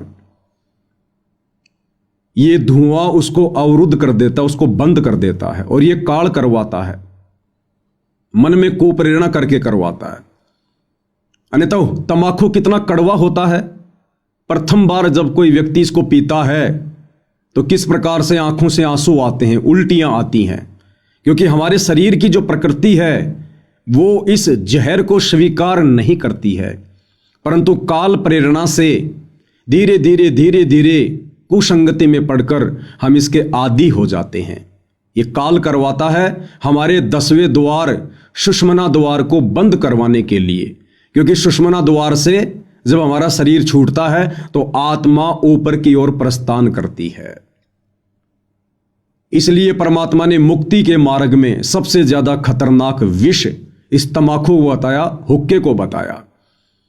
और जो व्यक्ति समझाने पर भी हुक्का नहीं छोड़ता है, नहीं त्यागता है, उस व्यक्ति को फिर आदरणीय गरीबदास जी ने, कबीर परमेश्वर जी ने ढेड आदमी की संज्ञा दी है, नीच आदमी की संज्ञा दी है, उसको काफिर कहा है, जो अपने अनमोल मनुष्य जीवन को बर्बाद करने की दिशा में आगे बढ़ रहा है। आप सभी खाप पंचायतों के प्रधानों से विनती है, ये वीडियो आप निष्पक्ष होकर देखिए। ना ही तो मैं पवन दास आपका कोई रिश्तेदार हूं और ना ही आप मेरे रिश्तेदार हैं, ना मैंने आपकी कोई प्रॉपर्टी हड़प रखी है। ये ज्ञान और अज्ञान की लड़ाई है। इस ज्ञान और अज्ञान की लड़ाई को यदि समझना है तो निष्पक्ष होकर धैर्यपूर्वक आपने ये वीडियो भी देखना होगा और सतगुरु रामपाल जी के सत्संग भी सुनने होंगे। उसके बाद में फिर आप लोगों की अपनी मर्जी है, आप जो भी डिसीजन ले सकते हैं, आपको कोई मना करने वाला नहीं है। फिर जैसे आपके कर्म वैसा परिणाम समय आने पर खुद आप ही लोगों के सामने होगा। तो फिलहाल आपने सतगुरु रामपाल जी के मुख से सुन लिया है कि हुक्का पीना मनुष्य शरीर के लिए कितना हानिकारक है और क्यों हुक्का पीने के लिए सभी संतों ने, महापुरुषों ने मना किया है। अब भाइयों और बहनों, आपको हरियाणा खाप पंचायत के इन प्रधानों का वीडियो दिखाते हैं, जो वीडियो इन लोगों ने सतलोक आश्रम वालों के साथ मिल बैठकर बनाया है। और मुझ पवन दास के द्वारा जो वीडियो बनाया गया था हुक्के के ऊपर कि हुक्का पीना ढेड आदमियों का काम है, नीचों का काम है, उसके बाद इन भाइयों ने अपने क्या विचार रखे। तो सबसे पहले आपको एक प्रधान जी का वीडियो दिखाते हैं। सबसे पहले उनके विचार सुनिए, फिर दास अपना स्पष्टीकरण देगा। कहने का मतलब यो है, अब जो भाई कौन है बताओ तो अपना आपने संत रामपाल का चेला है, लेकिन पंचायत के लिए वो शब्द प्रयोग करें जब जिसका कोई भी मतलब गिरिया हुआ शत्रु हो शब्द नीचा। ये तो ढेड आदमी है, पंचायतियाँ का के मांगे, इनने यो क्यों सम्मान करे और इनका के सम्मान होता। ये उसके अभद्र भाषाओं को सुन के भाई दिल बड़ा काल पाया। और हमने तो न्यू ही सोचा था अब शायद भाई संत जी का चेला होगा। हम आपस में डिस्कस करी, मेरा लागे वो काटे हुए आदमी है और वो न्यू प्रचार करता, लोगों ने ठगदा हंड है, गुरु जी ने भी भूंडा करे है और भाई संत समाज ने भी भूंडा करे है, चौबीसी खाप ने भी भूंडा करे। तो भाई और बहनों, ये विचार आपने सुने प्रधान जी के। प्रधान जी कह रहे हैं कि ये व्यक्ति जो पवन दास है जयपुर वाला, जिसने वीडियो बनाया हुक्के को लेकर, ये व्यक्ति अपने आप को संत रामपाल जी का भगत कहता है, लेकिन हमें सतलोक आश्रम में आने के बाद पता चला कि ये व्यक्ति संत रामपाल जी का भगत नहीं है। संत रामपाल जी ने इस व्यक्ति को अपने मिशन से बाहर निकाला हुआ है। तो सबसे पहले तो मैं प्रधान जी को बताना चाहूँगा कि मैं पवन दास सौभाग्य से परमपिता परमेश्वर सतगुरु रामपाल जी का तुच्छ अदना सा भगत हूँ, उनका शिष्य हूँ। उनके भक्ति मार्ग पर चलने का प्रयास कर रहा हूँ, भगत बनने की दिशा में आगे बढ़ रहा हूँ। और इस बात का निर्णय ना ही तो प्रधान जी आप कर सकते हैं और ना देश का प्रधानमंत्री कर सकता है और ना ही ये सतलोक आश्रम वाले कर सकते हैं, जिनके साथ बैठकर आप जी ये इंटरव्यू दे रहे हैं कि कौन व्यक्ति सतगुरु रामपाल जी का भगत है और कौन व्यक्ति नहीं है। इस बात का निर्णय तो दो ही प्रकार से हो सकता है, या तो स्वयं सतगुरु रामपाल जी परमेश्वर इस बात का निर्णय करें, या फिर जो व्यक्ति सतगुरु रामपाल जी की शरण में है, उनके भक्ति विधान से और उनकी मान मर्यादाओं से जो परिचित हैं, वही व्यक्ति ये बता सकता है, निर्णय दे सकता है कि सत भक्ति विधान के अनुसार कौन व्यक्ति सतगुरु रामपाल जी का शिष्य कहलाने का अधिकारी है और कौन व्यक्ति नहीं है। दूसरी बात, आप जी ने अपने वीडियो में कहा कि इस व्यक्ति पवन दास ने पंचायतों के लिए बहुत ही घटिया और अशोभनीय शब्दों का प्रयोग किया है। देखिए प्रधान जी, इन शब्दों का प्रयोग मैंने नहीं किया है, मैंने केवल इन शब्दों को दोहराया है। इन शब्दों का प्रयोग तो कबीर परमात्मा जी ने किया है कि हरदम हुक्का पीवते लाल मिलावे धूर, इसमें संशय है नहीं वो जन्म पाछले सूर। और आदरणीय गरीबदास जी ने इन शब्दों का प्रयोग किया है कि हुक्का पीवे काफिर अन्यायी। हुक्का पीने वाला व्यक्ति ढेड की श्रेणी में है, काफिर की श्रेणी में है। और उसके बाद इन शब्दों का प्रयोग किया है सतगुरु रामपाल जी ने काफिर के अंग में, सत्संग में। तो आपको सतगुरु रामपाल जी के मुख कमल से एक बार एक छोटा सा वीडियो दिखा देता हूं कि हुक्का पीने वाले व्यक्ति को सतगुरु रामपाल जी ने किस श्रेणी में खड़ा किया है, ताकि आपकी इस भ्रमणा का निवारण हो जाए कि हुक्का पीने वाले व्यक्तियों के लिए ढेड शब्द का प्रयोग, नीच शब्द का प्रयोग, काफिर शब्द का प्रयोग पवन दास ने नहीं, बल्कि मेरे पूज्य गुरुदेव सतगुरु रामपाल जी ने भक्ति विधान के अनुसार किया है, जो बिल्कुल सत्य है, उचित है। उन्हीं के मुख कमल से सुन लीजिएगा एक बार। काफिर गुता हते सलाई, काफिर हुक्का पीवे अन्यायी। अपने आत्मा सबसे बड़ा दोष, वैसे तो सारे ही अपराध हैं, जैसे मांस खाना, शराब पीना, ये और बताए हैं भाई, पर नारी को तकना, कन्या को मारना, ये भी ढेर आदमी का काम होते हैं। लेकिन हुक्का पीना भी ढेर का काम बता रखा है, लेकिन हुक्का पीना भी ढेर का काम बता रखा है, लेकिन हुक्का पीना भी ढेर का काम बता रखा है। अब हमारे समाज में हुक्का इतना समा गया, या बात स्वाति को ना कि हुक्का पीना ना भी नो कह ये भी रकम में है, हुक्का नहीं पीना चाहिए, बिल्कुल भूल के भी टच नहीं करना चाहिए। सबसे महापाप पता है इसका। तो सतगुरु रामपाल जी परमेश्वर जी ने अपने प्रवचनों में, अपने सत्संगों में बिल्कुल क्लियर कर दिया है कि हुक्का पीना ढेड आदमियों का काम है, नीच आदमियों का काम है, जो अपने इस अनमोल मनुष्य जीवन को बर्बाद कर रहे हैं। 84 लाख योनियां भोगने के बाद परमेश्वर कबीर देव हमें एक मनुष्य जन्म देता है, और ये मनुष्य जन्म केवल भक्ति के लिए मिलता है, और भक्ति में ये समस्त बुराइयां त्यागनी पड़ती हैं, और ये हुक्का पीना सबसे ज्यादा बाधक बताया है। तो हुक्का पीने वालों के लिए ढेड शब्द का प्रयोग, नीच शब्द का प्रयोग पवन दास ने नहीं, बल्कि सतगुरु रामपाल जी के सत्संग सुनकर उनके भक्ति विधान अनुसार किया है। और इस श्रेणी में हुक्का चाहे देश का प्रधानमंत्री पीता हो, हुक्का चाहे देश की आम जनता में कोई नागरिक पीता हो, या चाहे आप हरियाणा खाप पंचायत के प्रधान पीते हो, इस श्रेणी में सभी लोग हैं। परमेश्वर का विधान सभी के ऊपर समान रूप से लागू होता है। परमात्मा समदृष्टि होते हैं, निष्पक्षी होते हैं, उनका विधान सर्व प्राणियों पर समान रूप से लागू होता है। तो हुक्का पीने वाला व्यक्ति जिसको ढेड की श्रेणी में बताया गया है, वो चाहे देश का प्रधानमंत्री हो जो हुक्का पीता है, या देश का आम नागरिक हो जो हुक्का पीता है, दोनों ही इस श्रेणी में आते हैं।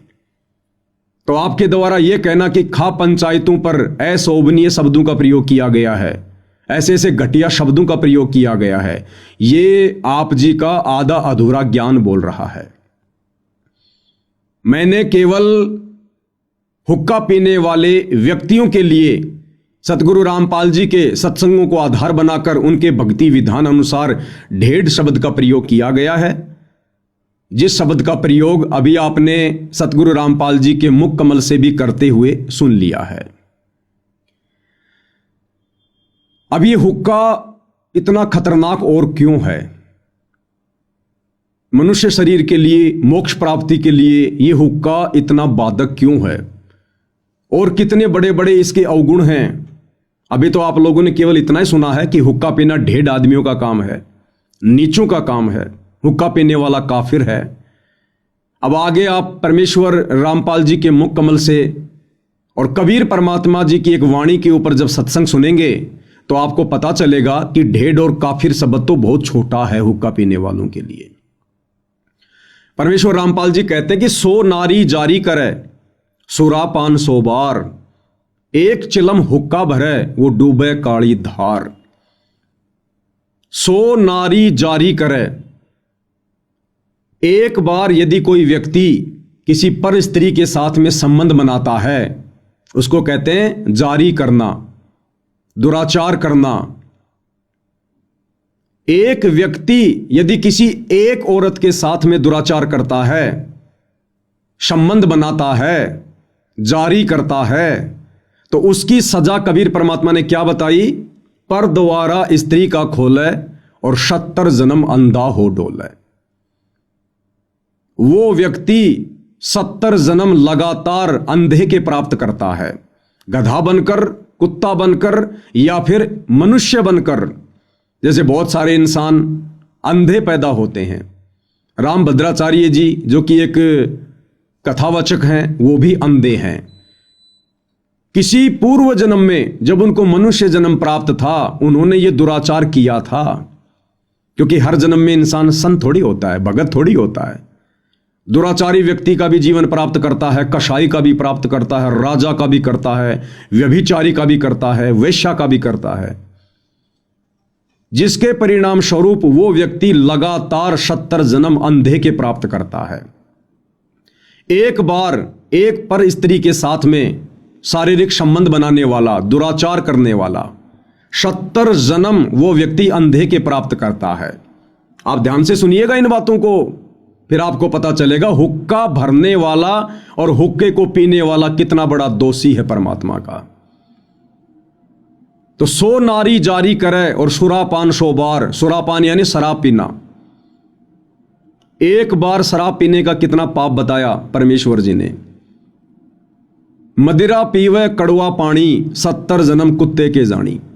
एक व्यक्ति जो एक बार शराब पीता है, एक घूंट शराब पीता है, एक कप शराब पीता है, उसके बदले उसे लगातार 70 जन्म कुत्ते के भोगने पड़ते हैं, मात्र एक बार शराब पीने से। सोचिए वो व्यक्ति दिन में कितनी बार पीता होगा, महीने में कितनी पीता होगा, वर्ष में कितनी बार पीता होगा, और जब तक वो जीवित रहता है तब तक वो कितनी बार शराब पीता है। तो एक बार शराब पीने की सजा परमेश्वर के विधान अनुसार 70 जन्म लगातार कुत्ते के, और एक पर स्त्री के साथ में शारीरिक संबंध बनाने का कितना बड़ा पाप? पर द्वारा स्त्री का खोले 70 जन्म अंधा हो डोले। अब परमेश्वर जी कहते हैं कि यही पाप यदि 100 बार कर लिया जाए, 100 नारी जारी करे और सुरापान 100 बार, 100 बार किसी पर स्त्री के साथ में शारीरिक संबंध बना लिए जाएं और 100 बार शराब पी ली जाए, उस व्यक्ति को कितना दोष लगेगा? 100 नारी जारी करे सुरापान 100 बार। कहते हैं इतना पाप, एक चिलम हुक्का भरे वो डूबे काली धार। इतना भयंकर पाप तो कि 100 पर स्त्रियों के साथ में गमन कर लो उसका कितना दोष है, और 100 बार शराब पी लो उसका कितना दोष है। कहते हैं इतना पाप, इतना दोष परमेश्वर जी के विधान अनुसार एक हुक्का भरने वाले को, किसी को सिगरेट हाथ में पकड़ाने वाले को, बीड़ी सिगरेट हुक्का पीने वाले को, सहयोग करने वाले को है इतना दोष, इतना पाप।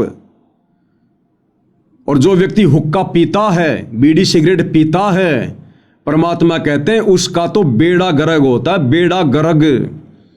इसलिए सतगुरु रामपाल जी ने हुक्का पीने वालों को, नशा करने वालों को ढेड की संज्ञा दी है, नीच की संज्ञा दी है। वो इतना दोषी हो रहा है परमपिता परमेश्वर जी का, अज्ञानता में, नासमझी में।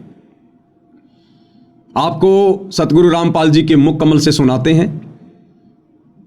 मैं कहूंगा अपनी तरफ से, और यदि सतगुरु रामपाल जी का प्रवचन नहीं सुनाऊंगा तो आप फिर से यही कहोगे कि इस पवन दास ने घटिया शब्दों का प्रयोग किया है। तो सतगुरु रामपाल जी के मुख कमल से सुनकर फिर आप जी विचार कर लेना कि अगर ये शब्द घटिया हैं तो ये घटिया शब्द पवन दास ने कहे हैं या फिर सतगुरु रामपाल जी परमेश्वर जी ने कहे हैं। तो सुनिए उन्हीं के मुख कमल से कि 100 नारी जारी करे सुरा पान 100 बार और एक चिलम हुक्का भरे वो डूबे काली धार।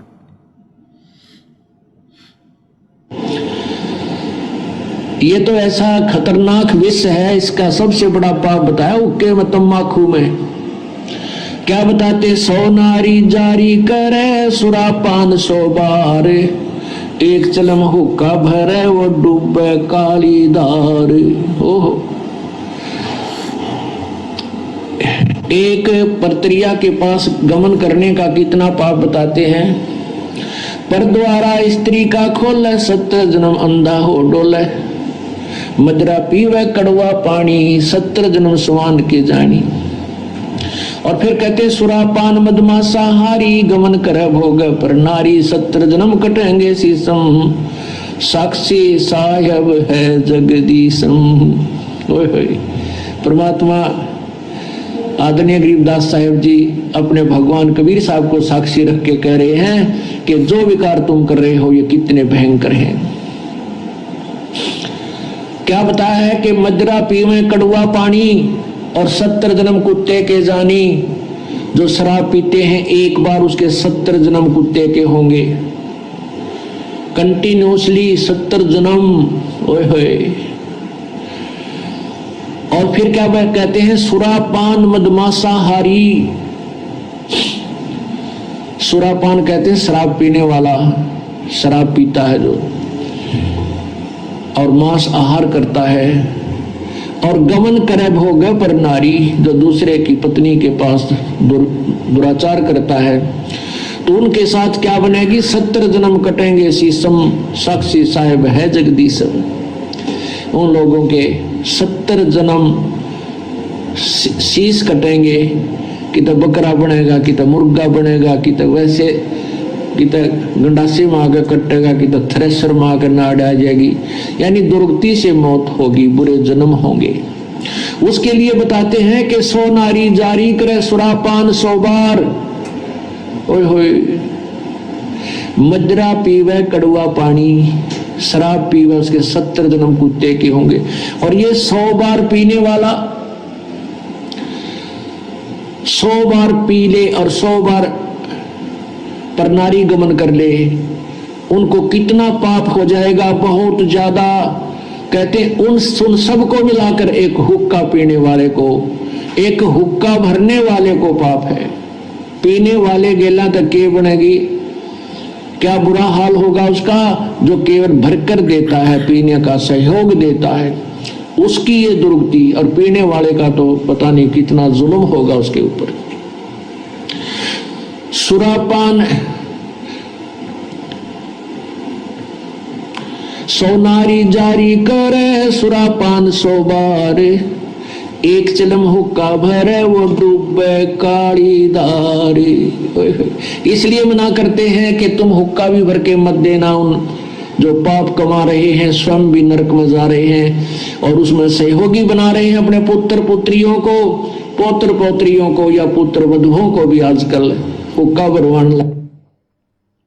तो प्रधान जी आपने सुन लिया होगा सतगुरु रामपाल जी के मुख कमल से कि हुक्का भरने वाले को कितना दोष है, कितने जन्म वो लगातार कुत्ते के प्राप्त करेगा, कितने जन्मों तक लगातार उसके सिर कटेंगे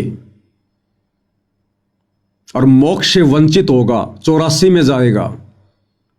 और सतगुरु रामपाल जी तो किसी को हुक्का भरकर देने से भी मना करते हैं।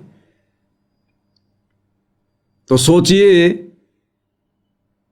फिर ऐसे व्यक्तियों से सतगुरु रामपाल जी कैसे अपना मान सम्मान करवाएंगे।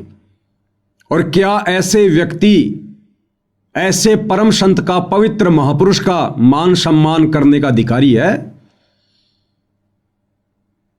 अरे आप अपने आप को पंचायती कहते हैं, प्रधान कहते हैं, सरपंच कहते हैं कि पहले हम ही लोग न्याय किया करते थे।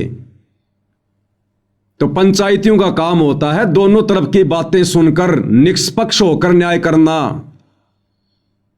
अब बताइए सरपंच जी, प्रधान जी, सतगुरु रामपाल जी तो हुक्का पीने वालों को ढेड़ कह रहे हैं, नीच कह रहे हैं, काफिर कह रहे हैं, और कितना उनको दोष लगेगा। हुक्का भरने के लिए भी मना करते हैं।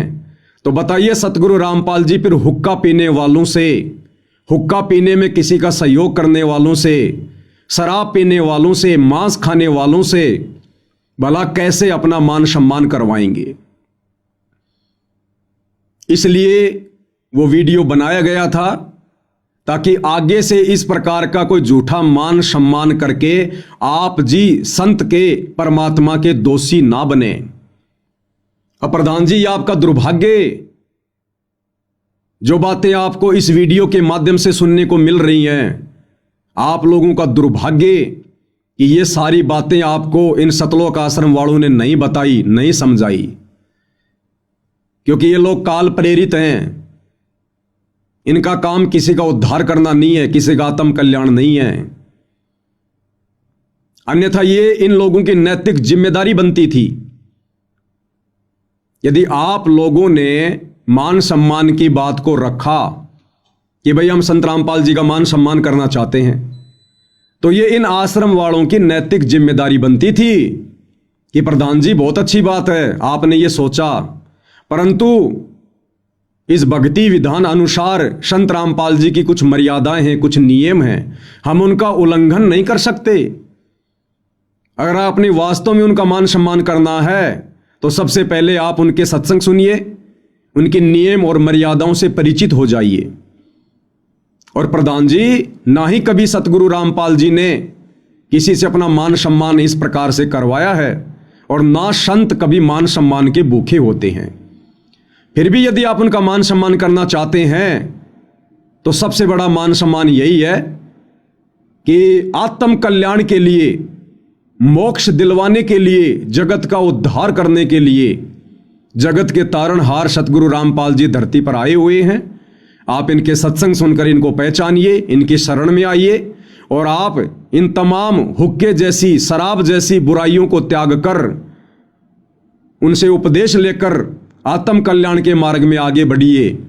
यदि आप अपना आत्म कल्याण करवा लेते हैं तो ये सतगुरु रामपाल जी का आप जियों की तरफ से, आपके गांव की तरफ से सबसे बड़ा सम्मान होगा। क्योंकि सतगुरु रामपाल जी कहते हैं आत्म प्राण उद्धार ही और धर्म नहीं दूजा। यदि कोई आत्मा परम संत से उपदेश लेकर अपनी आत्मा का कल्याण करवा लेती है, मोक्ष करवा लेती है, इससे बड़ा कोई धर्म नहीं है, कोई धर्म नहीं है। या फिर कोई किसी आत्मा का उद्धार करवा दे संत की शरण में लगाकर, उससे बड़ा कोई धर्म नहीं है। तो ये आप खा पंचायत के प्रधानों का, सरपंचों का दुर्भाग्य कि आप लोगों को सीधे तौर पर काल के द्वारा भेजे गए एजेंट इन सतलोक आश्रम वालों से सतगुरु रामपाल जी के कलयुगी बेटा बेटी, भाई बंधु, रिश्तेदारों से मिलने का ये दुर्भाग्य प्राप्त हुआ। आपको इनकी कुसंगति प्राप्त हुई, क्योंकि ये लोग भी मान बढ़ाई के भूखे हैं, इनको भी अपना मान सम्मान चाहिए। ये भी अहंकार में घूमते फिर रहे हैं। इन्हें भक्ति और भगवान से कोई लेना देना नहीं है। नाम दीक्षा लेते कोई भगत नहीं बन जाता है। भगत वो होता है जो भगवान की शिक्षाओं पर चले। संत का शिष्य वो होता है जो संत की शिक्षाओं पर चले, और ये लोग संत की एक भी शिक्षा पर खरे नहीं है। तो ये आप लोगों का दुर्भाग्य रहा। अन्यथा मैंने तो वही बातें कही हैं जो बातें सतगुरु रामपाल जी ने कही हैं। उसके बावजूद भी आप कह रहे हैं कि हम पवन दास पर मुकदमा करेंगे, मानहानि का मुकदमा करेंगे, समाज से उसका बहिष्कार करेंगे। तो भाई फिर ये पंचायतियों के लक्षण नहीं है। आप तो एक तरफा बातें कर रहे हैं, आप तो एक तरफा बातें कर रहे हैं। अगर इन्हीं बातों को लेकर, जो मैंने वीडियो में कहा कि हुक्का पीना 1.5 आदमियों का काम है, वो हुक्का चाहे देश का प्रधानमंत्री पियो, चाहे खा पंचायत के प्रधान पियो, हुक्का पीने वालों के लिए वो शब्द हैं। तो यही शब्द तो सतगुरु रामपाल जी ने कहे हैं जो अभी आपने सुने हैं। तो मुकदमा करना तो फिर गुरु चेले दोनों के ऊपर करो ना। अगर फिर मुकदमा ही करना है तो गुरु चेले दोनों के ऊपर करो। लेकिन आप लोग भी अपने स्वार्थों के वसीभूत होकर शतलोक आश्रम वालों के एहसानों के नीचे दबे हुए हैं। उनके साथ बैठकर और उनके द्वारा जो मोटर और पाइप दिए गए हैं, आप उनके एहसानों के नीचे दबे हुए हैं। इसलिए सच कहने की हिम्मत और सच पर चलने की हिम्मत, न्याय करने की हिम्मत आप पंचायतियों में नहीं रही। अरे सीधी सी कहावत है, सांप को क्या मारते हो, सांप की मां को मारो, ताकि वो पैदा करना ही छोड़ दे। तो पवन दास ने यदि ऐसे शब्द कहे हैं तो न्याय तो यह कहता है, विधान तो यह कहता है कि पवन दास ने शब्द कहां से सीखे, पवन दास ने ये शब्द कहां से बोले? सतगुरु रामपाल जी के विचारों से, उनके सत्संगों से, उनके भक्ति विधान अनुसार। तो फिर मुकदमा तो गुरु चेले दोनों के ऊपर बनता भाई, मानहानि का दावा तो फिर दोनों के ऊपर बनता है। तो भाई तुम काहे के पंचायती, तुम काहे का न्याय करोगे? थोड़ा विचार करो इन बातों पर।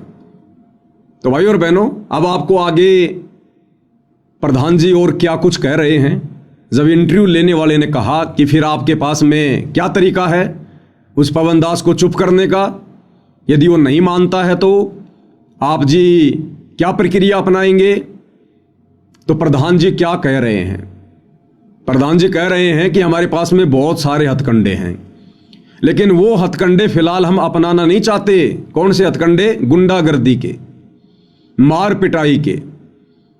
कह रहे बहुत सारे हथकंडे हैं, लेकिन फिलहाल हम उस पवन दास से इस वीडियो के माध्यम से ये बात पहुंचाना चाहते हैं कि वो माफी मांग ले, अन्यथा हम उसका समाज से बहिष्कार भी कर सकते हैं। हम उस पवन दास का समाज से बहिष्कार भी कर सकते हैं और मानहानि का दावा तो अंत में उसके ऊपर ठोका ही ठोका जाएगा। तो प्रधान जी के और क्या कुछ विचार हैं, आप जी स्वयं सुन लीजिएगा। न्याय की तो यह बात से मारा बहुत गणे हथकंडे है।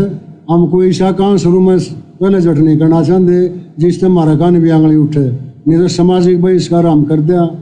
मैं इतना कानून कार्रवाई हम कर सका, हम हर चीज़ में सक्षम है, लेकिन उसने 5-4 दिन का टाइम दिया है। सार्वजनिक रूप से आ गए और माफ़ी मांगे तो ठीक है, नहीं उसके खिलाफ मानहानि का दावा हम जरूर गिराएंगे। तो प्रधान जी क्या कह रहे हैं कि हमारे पास में बहुत सारे हथकंडे हैं, समाज से बहिष्कार उसका हम कर सकते हैं, मानहानि का दावा हम करेंगे। तो प्रधान जी से मेरी विनम्र प्रार्थना है, विनती है, प्रधान जी आप क्या मुझ पवन दास का और सतगुरु रामपाल जी के सच्चे शिष्यों का बहिष्कार करेंगे? आप कौन से समाज से हमारा बहिष्कार करेंगे? जिस समाज का हमने बरसों पहले से खुद ही बहिष्कार कर रखा है, जिस समाज की गलत परंपराओं का, कुरीतियों का, रीति रिवाजों का, आडंबर और पाखंडों का सतगुरु रामपाल जी के प्रत्येक भगत ने जो उनके ज्ञान को समझ चुका है, उन्होंने बहिष्कार कर रखा है। फिर भला आप हमारा कौन सा बहिष्कार करेंगे? आप क्या बहिष्कार कर सकते हैं कि समाज से हुक्का पानी बंद कर देंगे? अरे हमने तो जिस दिन उपदेश लिया उसी दिन हुक्के फोड़ दिए। हमने वो ढेढ़ कर्म, वो नीच कर्म उसी दिन त्याग दिया। बीड़ी सिगरेट पीना, हुक्का पीना, तंबाकू सेवन करना, मांस मदिरा का सेवन करना। तो आप समाज से क्या बहिष्कार करेंगे? हमने तो खुद ही इन चीजों का बहिष्कार कर रखा है। दूसरा, आप किस चीज का बहिष्कार करोगे? शादी विवाह में आना जाना, आप यहां से लोगों का बहिष्कार करते हैं कि जो व्यक्ति पंचायत की बात नहीं मानेगा, किसी भी शादी विवाह में आना जाना बंद, यानी समाज से उसका बहिष्कार किया जाता है। अरे जिस दिन सतगुरु रामपाल जी का भगत उनसे उपदेश ले लेता है, उसी दिन से वो इन फालतू की परंपराओं को त्याग देता है। शादी विवाह में आना जाना, शामिल होना उसी दिन से त्याग देता है। इन गंदी परंपराओं का बहिष्कार कर देता है, जिन परंपराओं ने समाज को कर्जे के नीचे दबा रखा है। उसी दिन से भात भरना, भात में जाना, भात में पाटड़े पर चढ़ना, पीलिया लेना या देना, इन सभी कुप्रथाओं का, कुपरंपराओं का सतगुरु रामपाल जी के भक्तों ने वर्षों से बहिष्कार कर रखा है। फिर भला आप अब क्या नया बहिष्कार करेंगे? ये होली मनाना, दिवाली मनाना, मकर संक्रांति मनाना, कोई भी त्योहार मनाना, ये सतगुरु रामपाल जी के भक्तों ने वर्षों पहले त्याग रखा है, बहिष्कार कर रखा है इन त्योहारों का, जो कि भक्ति में बाधक हैं। तो आप जी क्या बहिष्कार करेंगे, कहां से बहिष्कार करेंगे? आप सोच भी नहीं सकते समाज की उन प्रथाओं को, परंपराओं को, कुरीतियों को सतगुरु रामपाल जी के भक्तों ने वर्षों पहले त्याग रखा है, उनका बहिष्कार कर रखा है। बीड़ी, सिगरेट, गुटखा, हुक्का, बीड़ी, ये जितने भी दुर्व्यसन हैं, नशे हैं, सतगुरु रामपाल जी का भगत उपदेश लेते ही सबसे पहले इनका बहिष्कार करता है। तो प्रधान जी, समाज में फैली जिन जिन इन बुराइयों से, इन प्रथाओं से, आडंबरों से आप और आपका समाज भी दूर नहीं है। सतगुरु रामपाल जी का भगत नाम उपदेश लेते ही सर्वप्रथम उनका बहिष्कार कर देता है। तो हमने तो खुद ही समाज को बहिष्कृत कर रखा है, फिर भला समाज हमारा क्या बहिष्कार करेगा? कभी ध्यान से संत जी के प्रवचन सुनिए, सत्संग सुनिए, उनकी नियम और मर्यादाओं के विषय में जानिए। जब प्रथम बार कोई संत रामपाल जी से उपदेश लेता है तो 21 नियम है। आपने ज्ञान गंगा पुस्तक पढ़ी होगी, अगर इन लोगों ने आपको दी होगी तो, आश्रम वालों ने, उसमें 21 सूत्रीय नियम है। सबसे पहले सतगुरु रामपाल जी इन बुराइयों का बहिष्कार करवाते हैं जो समाज के लिए अभिशाप है, समाज के लिए जहर है। उसके बाद 4 महीने के उपरांत सतगुरु रामपाल जी दूसरा नाम सतनाम देते हैं। 21 नियमों के अलावा उसमें 34 नियम हैं। आप और आपका समाज तो उन नियम को विषय में जानता भी नहीं है, जिनका बहिष्कार सतगुरु रामपाल जी के भक्तों ने वर्षों पहले से कर रखा है। तो प्रधान जी, आप कहां कहां से हमारा बहिष्कार करेंगे?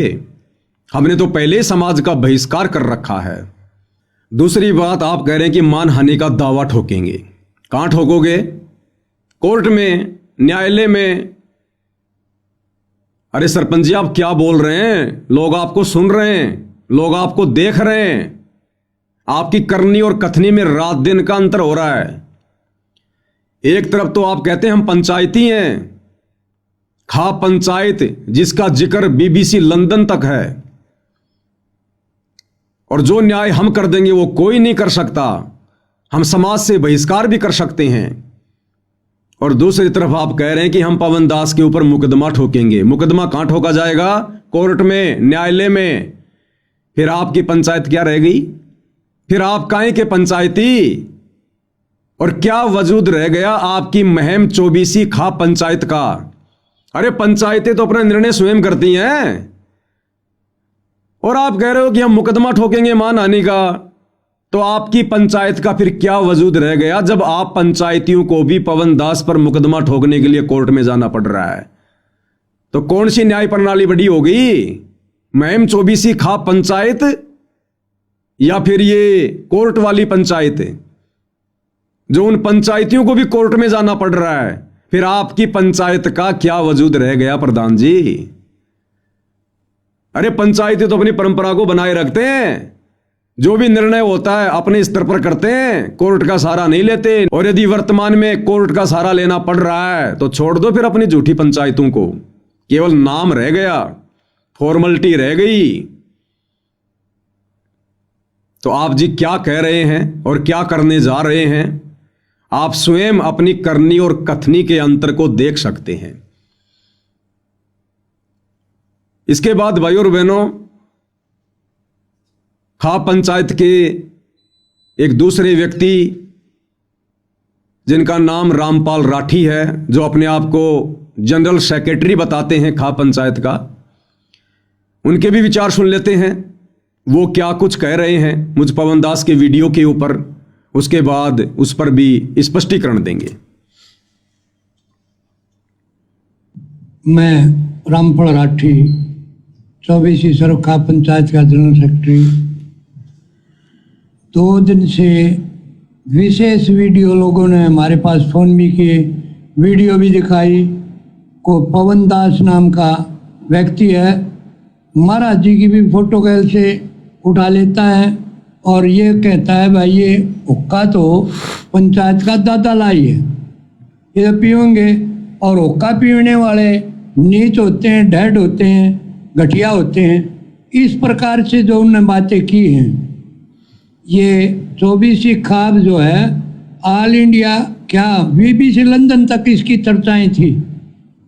लेकिन इस महान खाप जो 24 की आज देश में जिक्रा भी चलता है, उसी खाप के ऊपर टीका टिप्पणी करने से दूसरी खाप भी जो खापों के प्रधान आए हुए थे सम्मान समारोह, उनके भी फोन आए, भाई ये रामपाल के चेले इस तरह भड़काने लग रहे हैं, खापा की बेइज्जती करने लग रहे हैं, आपने क्यों सम्मान किया। हमने अपनी खापों को तो जवाब दे दिया कि भाई हमने हमारी 24 खाप में कोई गांव ऐसा नहीं था जहां पानी नहीं चढ़ा हुआ था, और किसान मजदूर की एक फसल मर जाना तो दूसरी फसल बुआई नहीं हो तो सारे साल की उसका गुजारा होना मुश्किल हो जाता था। इस वजह से हमने बहुत बड़ा शान माना महाराज जी का कि दूसरी फसल बो जाएगी या तो मरेगी, दूसरी फसल बोने में को बच्चा न पढ़ा लेगा, हरी बीमारी का इलाज करा लेगा, को बालक न ब्याह लेगा। इस तरह से जो गृहस्थी चलने का सारा दिखा, और जो उन निस्वार्थ भाव से महाराज जी ने हमारा पानी निकालने का जो प्रबंध किया, उससे हमारी खाप जो है उस महाराज जी का सम्मान करना चाहती थी। किसी ने हमारे पर दबाव डाला महाराज जी का सम्मान करो, हम सम्मान दा। लेकिन जो 24 खाप की मान मर्यादा है कि भाई इस हाथ से ले ले उससे दे दे, उन्होंने बढ़िया हमारा गैल कर लिया। हम और क्या कर रहा है, अच्छी बात का तो प्रचार कर सका, महाराज जी का हमने सम्मान किया। और दूसरी खापी बुलाई, बड़ा अच्छा ढंग से सम्मान हुआ। लेकिन जो उस ने पवन कौन है, और ऐसा सुना गया भाई वो निकला हुआ भी है और ठग बताया गया है, भाई उसने हमारी पंचायत की मान मर्यादा पर ठेस पहुँचाई। पंचायत इससे काफ़ी दुखी होकर के आप लोगों को बुलाया है। जैसा कि हमारे प्रधान जी ने कहा, भाई हफ्ता में या तो माफ़ी मांग ले, ना मान आने का मुकदमा तो दायर किया जाएगा। इसलिए हम आपके माध्यम से उसको सचेत करना चाहते हैं कि भाई ये भी जो मीडिया के थ्रू जो बात पहुंच जाए उस पर, तो आगे वो माफ़ी मांग ले तो हमने कोई गणी नहीं। पंचायत तो न्याय की माफ़ी की है, पंचायत ने कोई फांसी तोड़ने का नहीं। भाई वो आगे माफ़ी मांग ले, अपनी गलती का एहसास कर ले, भाई मैंने गलती करी। और खाप की मान मर्यादा को मैं उसी प्रकार से सलाम करता हूँ, तो हमने कोई एतराज़ नहीं। रामपाल राठी जी, हुक्का पीने वालों की काहे की गरिमा और काहे की मान मर्यादा। सतगुरु रामपाल जी ने तो धज्जियां उड़ा रखी हुक्का पीने वालों की। अभी आपने वीडियो देख लिया होगा, उन्होंने खुद हुक्का पीने वालों को ढेड आदमी की संज्ञा दी है, नीच आदमी की संज्ञा दी है, काफिर का काफिर। तो बताइए काहे की मान मर्यादा, काहे की इज्जत, काहे की शोहरत। सतगुरु रामपाल जी के इतने विचार सुनकर, उनके सत्संग सुनकर जो आपको सुनाए गए हैं कि हुक्का कितना खतरनाक है मनुष्य शरीर के लिए, हुक्का कितना बड़ा बाधक है मोक्ष प्राप्ति के मार्ग में, अनमोल मनुष्य जीवन को कैसे हुक्का बर्बाद करता है, उसके बाद भी आप जी मान मर्यादा को लेकर बैठे हुए हैं। विचार करना होगा, विचार। रही बात माफी मांगने की, तो माफी मांगना कोई बड़ी बात नहीं है, लेकिन जबरदस्ती माफी मांगना भी परमात्मा का दोषी बनना है। जबरदस्ती माफी मांगना भी परमात्मा के विधान अनुसार दोषी बनना है। मैंने ऐसा कोई शब्द, ऐसा कोई भी कार्य नहीं किया है जो मुझे माफी मांगने पर विवश करे, मजबूर करे। मैंने जो भी शब्द प्रयोग किए हैं परमात्मा के भक्ति विधान अनुसार किए हैं, जो बिल्कुल सत्य है। हुक्का पीने वाला ढेड आदमी है तो है, हुक्का पीने वाला सुअर की योनि से आया है तो आया है। हुक्के पीने वाले को परमात्मा ने काफिर कहा तो मैंने भी कहा, उन्होंने ढेड कहा, नीच कहा तो मैंने भी कहा। मैंने वही कहा जो मुझे मेरे गुरुदेव ने बताया, समझाया, कहने के लिए खड़ा किया। तो बताइए फिर माफी किस बात की? ये माफी तो आप लोगों को मांगनी चाहिए, खाप पंचायत वालों को मांगनी चाहिए, जो ये ढेड़ कर्म कर रहे हैं, नीच कर्म कर रहे हैं। ये माफी उन तमाम शतलोक आश्रमों से जुड़े हुए दुर्बुद्धि प्राप्त लोगों को मांगनी चाहिए, जो लोग आपको सतगुरु रामपाल जी के भक्ति विधान से परिचित नहीं करवा रहे हैं, जो लोग आपको सतगुरु रामपाल जी के नियम और मर्यादाओं से परिचित नहीं करवा रहे, जो स्वयं की मान बढ़ाई के भूखे हैं, आप लोगों को मोहरा बनाया है और आप लोगों ने भी जज्बात में आकर स्वार्थों के वशीभूत होकर महाराज जी के भक्ति विधान और नियमों से अपरिचित होने के कारण जल्दबाजी में ये मान सम्मान का कार्यक्रम रखा। तो भी परमात्मा के दोषी आप हैं, ये सतलोक आश्रम वाले हैं। अगर मैं गलती करूं तो बिना कहे 1,00,000 बार माफी मांगने को तैयार हूं, लेकिन झूठ के आगे झुकना भी परमात्मा का अपमान है। इसलिए ये पवन दास किसी भी कीमत पर, चाहे आप हरियाणा खाप पंचायत वाले या सतलोक आश्रम मैनेजमेंट हरियाणा वाले, चाहे एडी से चोटी तक का जोर लगा लीजिए, प्रधानमंत्री से लेकर राष्ट्रपति तक का जैक और चेक लगा लीजिए, परमेश्वर रामपाल जी के विधान अनुसार मैं पवन दास झूठ के आगे नहीं झुकूंगा। अगर मैं झूठ के आगे झुकूंगा, माफी मांगूंगा, तो मैं सतगुरु रामपाल जी का सबसे बड़ा द्रोही कहलाऊंगा, सबसे बड़ा दोषी कहलाऊंगा। जबकि सतगुरु रामपाल जी के सबसे बड़े द्रोही वो हैं जो हुक्का पीते हैं, जो हुक्का पीने वालों को समझाते नहीं हैं, जो नशा करने में, हुक्का पीने में दूसरे का सहयोग करते हैं, उनको सतगुरु रामपाल जी ने परमात्मा का द्रोही बताया, द्रोही। सतगुरु रामपाल जी के मुख कमल से आपको सुना देते हैं कि हुक्का पीने वाला परमात्मा का सबसे बड़ा द्रोही है। हिंदू तुर्क को जो दीनी तलाक, पीवे तमाकू वो सरे के कजाक। भगवान के द्रोही हैं जो लोग तमाकू प्रयोग करते हैं, भगवान के द्रोही हैं जो लोग तमाकू प्रयोग करते हैं, भगवान के द्रोही हैं जो लोग तमाकू प्रयोग करते हैं। कहते हैं अब हिंदुओं को समझाते हैं। तो क्या कहा सतगुरु रामपाल जी ने कि परमात्मा के द्रोही हैं वो लोग जो तमाकू प्रयोग करते हैं। द्रोही कैसे? क्योंकि परमात्मा यहां संत रूप में हम मनुष्य शरीरधारी जीव आत्माओं का उद्धार करने के लिए आते हैं। पहले हमें वो मनुष्य जन्म देते हैं, फिर उस मनुष्य जन्म में संत रूप में वे स्वयं आकर हमें अपनी शरण में लेते हैं, सत्संग करते हैं, प्रवचन करते हैं, हमें उन तमाम भक्ति विरुद्ध कर्मों से, कुकर्मों से परिचित करवाते हैं जो भक्ति बाधक होते हैं। और उसके बावजूद भी जो व्यक्ति इन बुराइयों को नहीं त्यागता है तो वो परमात्मा का सबसे बड़ा द्रोही होता है, सबसे बड़ा दोषी होता है वो। अब आगे सतगुरु रामपाल जी परमात्मा कह रहे हैं कि एक तरफ तो तुम अपने आप को हिंदू कहलाते हो कि हम हिंदू हैं, हम सनातनी हैं, और गाय को अपनी माता का दर्जा देकर बैठे हैं कि गाय हमारी माता है, गाय हमारी माता है।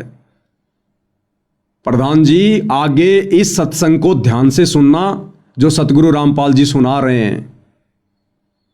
आप हुक्का पीने वाले, तमाकू पीने वाले, बीड़ी सिगरेट पीने वाले लोग गाय का खून पी रहे, गाय का खून। अरे हिंदू समाज में गाय को मारकर खाने वाला, गाय का मांस खाने वाला व्यक्ति कितना बड़ा दोषी होता है, कितना बड़ा परमात्मा का द्रोही होता है। ऐसे व्यक्ति का समाज से बहिष्कार कर दिया जाता है, लोग उससे नफरत करने लगते हैं जो व्यक्ति गाय का मांस खाता है। और आप हुक्का पीने वाले, आप लोग गाय का खून पी रहे, गाय का खून।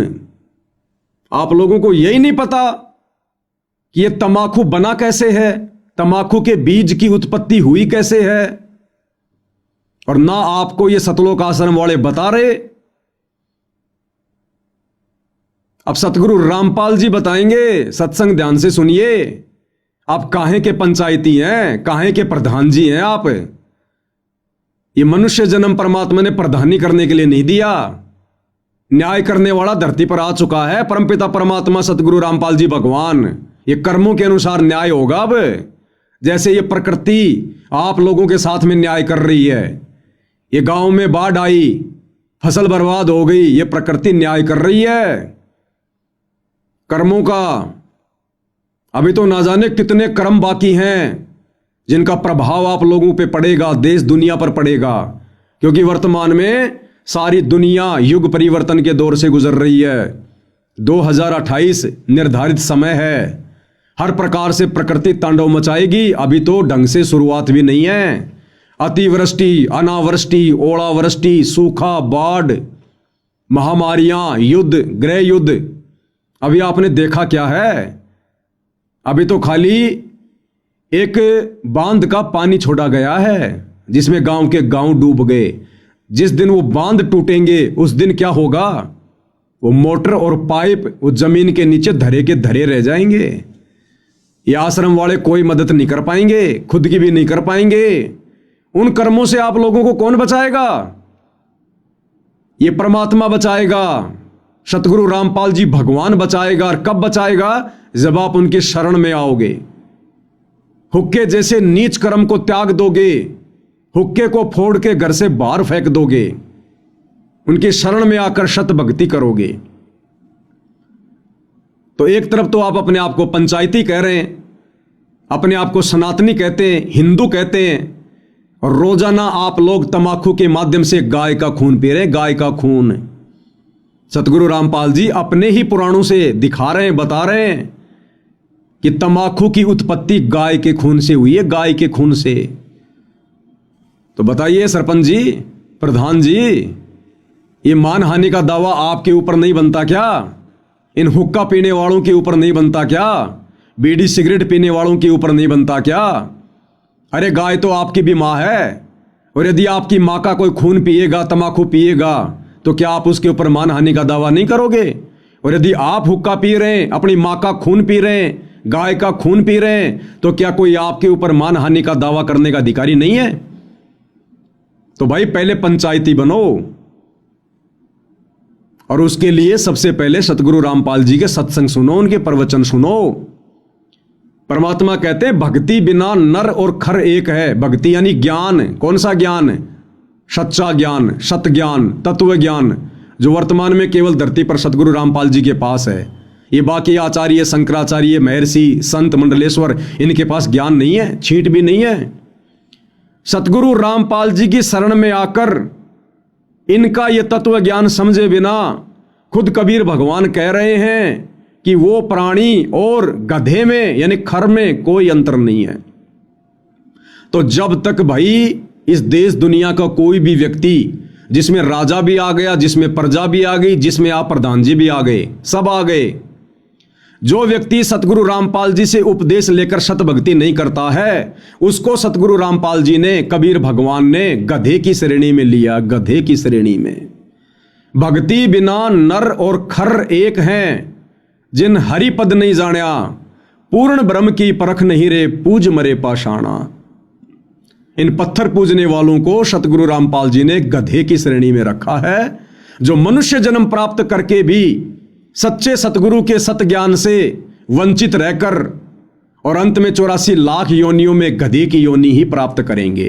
तो ऐसा व्यक्ति मनुष्य जन्म प्राप्त करके भी गधे की ही श्रेणी में है, जो व्यक्ति शास्त्र अनुकूल सत भक्ति सच्चे सतगुरु की शरण में आकर नहीं करता है। तो प्रधान जी, हुक्के को लेकर जो आप इतना बुरा मान गए, माफी मंगवा रहे हैं, मानहानि का केस ठोकने की बात कर रहे हैं, और आप क्या कर रहे हैं? आप तो गाय का खून पी रहे हैं, अपनी मां का खून पी रहे हैं आप। अब ये ढेड़ कर्म नहीं, नीच कर्म नहीं तो और क्या है? तो सतगुरु रामपाल जी परमेश्वर क्या कह रहे हैं, इस कथा को ध्यान से सुनिएगा।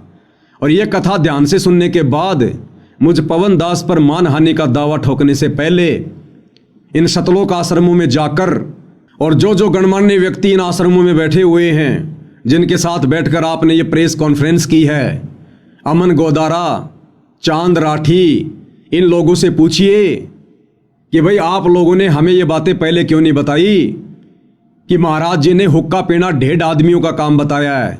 तो पवन दास ने तो वही बताया जो महाराज जी ने बताया। तो सवाल करो इन लोगों से कि आप लोगों ने हमें पहले क्यों नहीं बताया। महाराज जी का मान सम्मान करने से पहले हम अपने इन अपवित्र हाथों से उस पवित्र महापुरुष की प्रतिमा का सम्मान ही ना करते। हम इंतजार करते उनका हिसार जेल से बाहर आने का, तब तक उनका ज्ञान सुनते, इन बुराइयों को छोड़ते और 1.5 की श्रेणी से एक व्यक्ति की श्रेणी में आते, एक इंसान की श्रेणी में आते। तो ये सवाल जवाब इन आश्रम वालों से करो जिनको इन सब बातों का पता है। ये सत्संग इन्होंने भी सुन रखे हैं, हमसे ज्यादा सुन रखे हैं, लेकिन ये वर्तमान में काल प्रेरित हैं, अहंकार वश हैं, मान बढ़ाई में फंसे हुए हैं। इनको मान सम्मान चाहिए, इनको चौधर चाहिए, इनको भक्ति और भगवान नहीं चाहिए। और ऐसे लोगों की कुसंगति आप करने लग गए। ये आपका दुर्भाग्य जो डायरेक्ट आपको ऐसे काल प्रेरित लोगों की कुसंगति मिल गई। अगर बचना है और बचाना है अपने परिवार को, मनुष्य जन्म को सफल करना है, तो सतगुरु रामपाल जी के कुछ महीने शांति से, धैर्यपूर्वक, निष्पक्ष भाव से सत्संग सुनिए। उसके बाद आपको पता चलेगा कि मान हानि का मुकदमा जो आप करने की सोच रहे हैं और पवन दास से माफी मंगवाने की सोच रहे हैं, ये माफी फिर सतगुरु रामपाल जी से आप लोगों ने मांगनी पड़ेगी। आप लोगों ने तो क्या कह रहे हैं सतगुरु रामपाल जी? हुक्का पीने वाले तो गाय का खून पी रहे हैं, गाय का खून। गऊ को माता की तुल्य मानते हो, बिल्कुल ठीक है। क्योंकि कहते हैं जिसका हम दूध पीते हैं उसने माँ कहते हैं। तो गाय का दूध पीते, पहले गाय ही होती थी, भैंस तो देखने भी नहीं थी अपने क्षेत्र में। तो कहते हैं जब गाय का दूध पीते हो तो माँ के समान होगी, बिल्कुल ठीक है। तो तमाकू कैसे बना? कहते खून नाम खून का और तमा नाम गाय। तमाकू की परिभाषा बता रहे हैं सतगुरु रामपाल जी। हर शब्द की एक परिभाषा होती है, एक मीनिंग होता है। तंबाकू, खू नाम खून का, ये फारसी के शब्द हैं। खू नाम खून का और तमा नाम गाय। तमाकू, तमा यानी गाय और खू नाम है खून का, यानी गाय का खून। गाय के खून से तंबाकू की उत्पत्ति हुई है। ध्यान से सुनिएगा, ये फारसी का शब्द है। खू माने खून का, तमा नाम गाय, सौगंध 100 बार इसको ना खाए। तो एक राजा का साडू भगत था, ऋषि। एक दिन उस राजा का जो लड़की ब्याह रखी थी, उसने अपनी बहन को निमंत्रण भेज दिया कि हमारे घर आओ भोजन पर। ऋषि की पत्नी ने अपने पति से कहा कि मेरी बहन का संदेशा आया है, उनके यहाँ भोजन करने चलना है। ऋषि बोला कि रहने दे भगवान, इन अपने तो ठाडा का भीतर ना बढ़िया करते। एक समय एक ऊंट मर गया और एक गिद्दड़ जो है उस ऊंट ने खाता खाता अच्छा थोथा कर लिया अंदर से, और जो बाहर से चाम था वो सूख गया और गिद्दड़ जो घना गया अंदर चला गया, वो बंद हो गया पाछे। तो चाम कति सूख के खड़ंग हो रहा था, वो पड़ गया कि घना खुद गया और गादड़ भीतर रुक गया ना लकड़ा मार चुकल की रोए। एक हफ्ते पाछे वर्षा होगी, वर्षा होने तक वो नरम हो गया चाम, वो गादड़ फिर मार के सिर निकला, कसूती स्पीड पे पकड़ गया। तो साथी बोले रहा कित गया था? मैं बोला गया कि था, एक अनुभव तो हो गया, बोला अपने तो बड्डे का भीतर नहीं बढ़े। तो यहां ऋषि ने बहुत समझाया पर उसकी पत्नी मानी को ना, अक्के हो गए नु तो जाया करें, इस आके जुल्म कर रहा है नो सरों। तो बोला ले चलते, वो चले गए। अब राजा ने उसने 36 पकवान बना रखे, ये इधर उधर देख जरा बताओ भाई। अब ऋषि ने जिसा मन मार कर खाया वो वापस आ गए। अब उसकी पत्नी बोली कि हमने बुलाना चाहिए, ये नो नाते गल है। अब हफ्ते 10 दिन महीने पीछे ऋषि की पत्नी बोली हमने बुलाना चाहिए। उसका पति बोला तो ठीक है, ले करता हूँ व्यवस्था। तो उसने, क्योंकि संत के भगत के पास कमाई होती है अपने भक्ति की, धर्म पुण्य की, तो उसने ऊपर स्वर्ग में अपनी सुरती लाई, टेलीफोन किया तो स्वर्ग से एक कामधेनु मंगा ली। कामधेनु गाय जो मनोकामना पूर्ण करती है। ऊपर से एक टेंट आ गया बढ़िया, स्वर्ग से अलग एक टेंट लगा दिया। और ऋषि आसपास के ऋषि बुला लिए, भाई आज हमारे राजा होगा, उनका न्योता है, हमारा साधु है, सेवा करवा दिया। अब ऋषि साधु भक्त दो आसपास कुटिया में रहा करते जंगल में, वह भी आ गए। राजा ने नीचा दिखाने के लिए हजारों की संख्या में सैनिक ले लिए। अगर साधु की मरोड़ काट दिखाऊंगा, मेरी दोना पूरी वाह वाह हो जाएगी। ये आग और नारी हमारे अंदर एक जलालत भरी पड़ी है।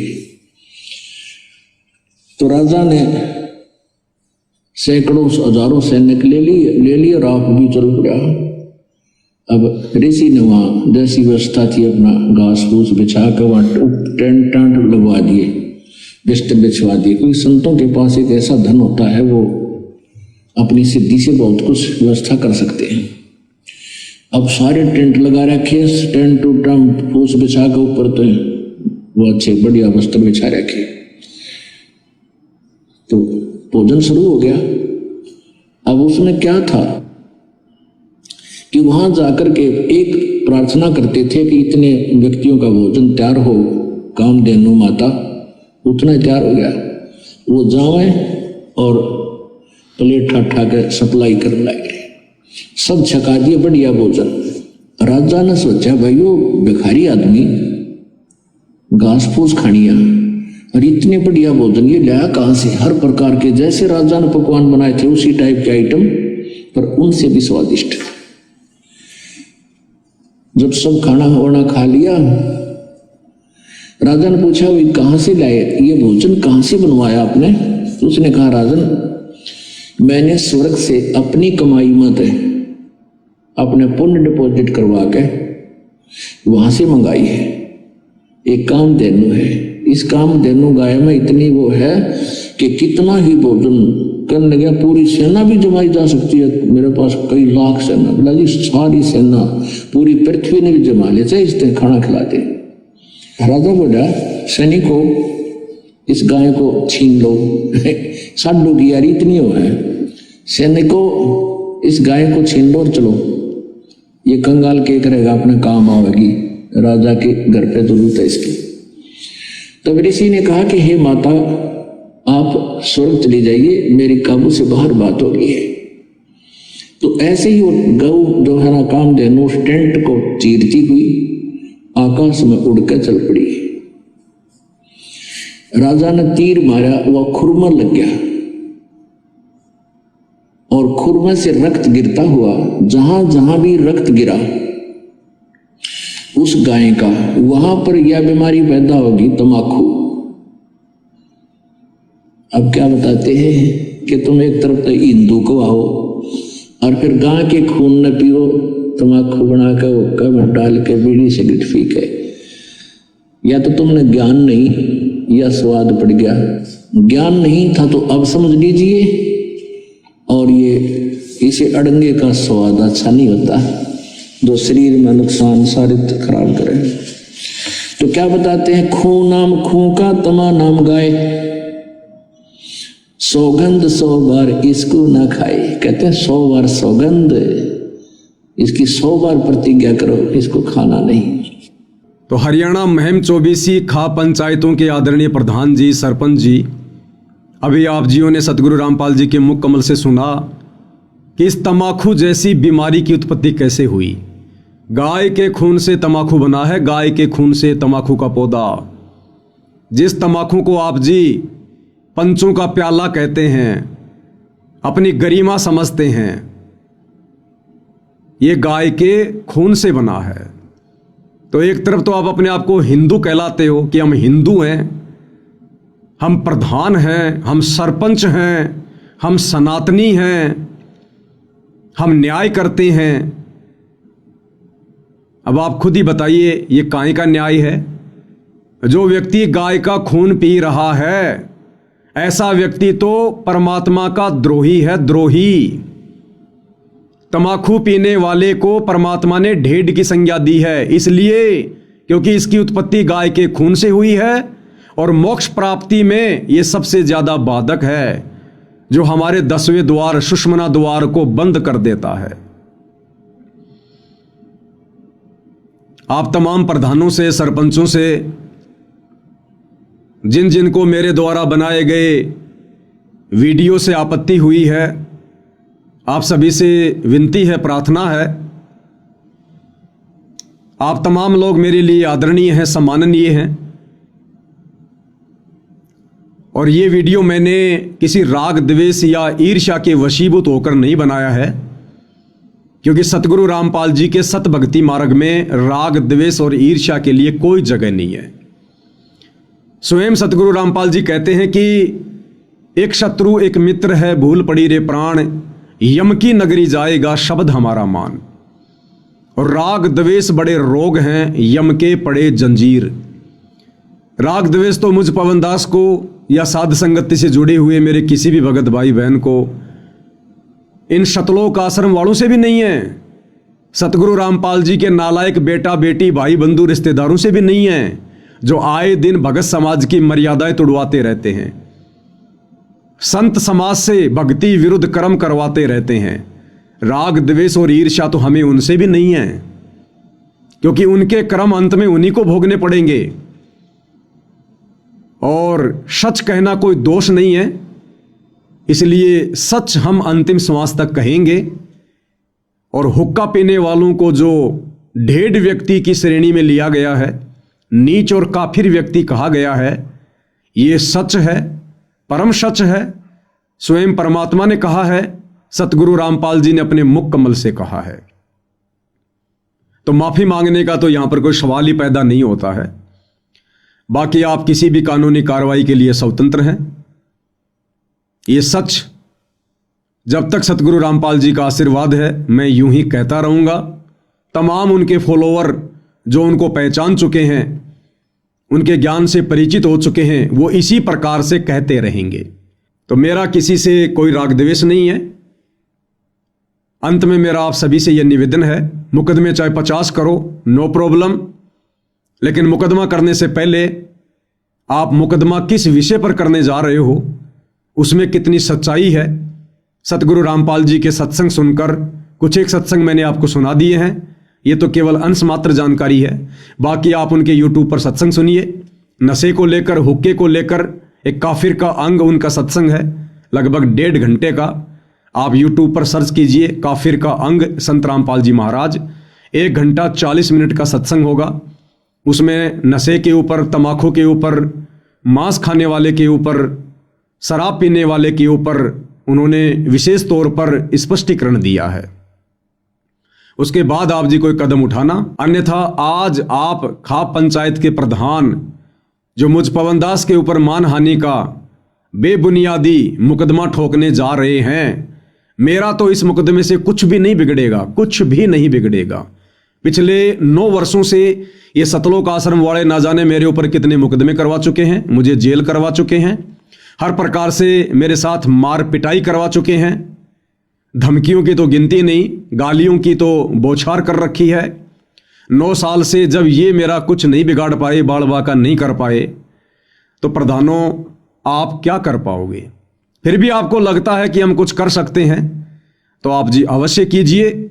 लेकिन आज आप जो ये बेबुनियादी मुकदमा करने जा रहे हैं, सतलोक आश्रम वालों की कुसंगति में पड़कर, उनके एहसानों के तले दबे होने के कारण और अपनी झूठी मान मर्यादा और गरिमा को बचाए रखने के लिए आने वाले दिनों में, आने वाले समय में इस झूठे मानहानि के मुकदमे के लिए आप सर्व उन तमाम खाप पंचायत के प्रधानों को, सरपंचों को, जो जो लोग इस मुकदमे में गवाह बनेंगे, इस मुकदमे को करने में सहयोगी बनेंगे। आप तमाम लोगों को सार्वजनिक तौर पर सतगुरु रामपाल जी से और मुझ पवन दास से माफी मांगनी पड़ेगी, आज नहीं तो कल, जब आप उनके भक्ति विधान से परिचित हो जाओगे। तो मुझ पवन दास की केवल इतनी विनती है, इतनी प्रार्थना है, परमेश्वर के विधान को, तंबाकू सेवन को लेकर, हुक्का पीने को लेकर आपके सामने मुझे रखना था। मैंने सतगुरु रामपाल जी के सत्संगों को आधार बनाकर आपके सामने रख दिया है। अब इसके बाद जो भी निर्णय है वो आपका है। मैंने ये वीडियो कोई भय में आकर नहीं बनाया है और ना हमें किसी प्रकार का कोई भय है, क्योंकि हमारे साथ में भगवान है, हम सच के साथ में हैं। और जिसके साथ में भगवान होता है, जो सच्ची राह पर होता है, दुनिया उससे डरा करती है, वो लोग दुनिया से नहीं डरा करते हैं। तो ये वीडियो मैंने एक बार जो पुनः बनाया है, ये आप लोगों को फिर से परमात्मा का दोही बनने से बचाने के लिए बनाया है। ये झूठा मानहानि का मुकदमा करके आप अपने और अधिक ये कर्म ना बिगाड़ो, ना फोड़ो। पहले से आप लोगों के इतने ये कर्म बिगड़े हुए हैं कि आप लोगों के ऊपर आपत्ति आ रही है। ये गांव में बाढ़ आना, फसलें बर्बाद होना, इतना नुकसान होना, ये आपके कर्मों का परिणाम है। ऊपर से संत भक्तों के ऊपर झूठे मुकदमे, आप और अधिक अपने कर्म फोड़ोगे, कर्म बिगाड़ोगे। परिणाम तो फिर आने वाले समय में भुगतने पड़ेंगे। आज ये मेरा पहला वीडियो है। कल का वीडियो सतलोक आश्रम वालों के ऊपर होगा। वो सतलोक आश्रम वाले जो इस प्रेस कॉन्फ्रेंस में आप लोगों के साथ में बैठे हैं, जो आप लोगों को भड़का रहे हैं, आप लोगों को उकसा रहे हैं अपने धार्मिक धंधे के लिए कि पवन दास को जेल में करवा दिया जाएगा तो हमारा धार्मिक धंधा बढ़िया चलेगा, अच्छा चलेगा। संगत को कोई सच्चाई बताने वाले नहीं रहेंगे। जो व्यक्ति सच्चाई बताएं उनके ऊपर झूठे मुकदमे लगाकर जेल में डलवा दो। कितनी बार डलवाओगे, कितने मुकदमे लगवाओगे? हमें परमात्मा की शरण प्राप्त है, हमारे ऊपर परमात्मा का आशीर्वाद है। सच हम यूं ही कहेंगे, हमने झूठ बहुत कही, बेहिसाब की कही। कब तक? जब तक हमें सच का पता नहीं था, सच्चे सतगुरु की शरण प्राप्त नहीं थी। भाई अब तो हम झूठ को सामने लाने के लिए और सच को सर्व समाज के सामने रखने के लिए अपना सिर भी कटवाना अपना सबसे बड़ा सम्मान समझेंगे। फिर ये छोटे मोटे मुकदमे, भला इनकी तो बिसात ही क्या है, इनकी तो औकात ही क्या है। तो भाई और बहनों, आज के वीडियो में केवल मैं इतना ही कहना चाहूँगा। बाकी फिर अगला वीडियो इन सतलोक आश्रम वालों के ऊपर होगा। इन्होंने किस प्रकार से इन पंचायत वालों को सच्चाई से दूर रखा और किस प्रकार से ये लोग सच कहने से डर रहे हैं, इस विषय पर हम विशेष विश्लेषण उन सतलोक आश्रम वालों के इंटरव्यू को आधार बनाकर कि उन्होंने अपने मुख से क्या कुछ इस प्रेस कॉन्फ्रेंस में कहा है, आपके सामने रखेंगे, बताएंगे। तो आज के इस वीडियो में मुझ पवन दास की एक कोशिश थी, सतगुरु रामपाल जी के आशीर्वाद से, उनके ज्ञान आधार से आप तमाम हरियाणा खाप पंचायत के उन प्रधानों को, सरपंचों को जो अभी सतगुरु रामपाल जी के ज्ञान और उनकी शरण से दूर हैं, ये मेरा एक पहला प्रयास था। आगे भी मेरा ये प्रयास आप भक्ति से भटके हुए भाई बहनों को समझाने का जारी रहेगा। तो अगले वीडियो का इंतज़ार करें। आज के वीडियो में केवल इतना ही। परमेश्वर रामपाल जी का आशीर्वाद हम सभी के ऊपर इसी प्रकार से बना रहे। बंदी छोड़ सतगुरु रामपाल जी परमेश्वर जी की जय हो।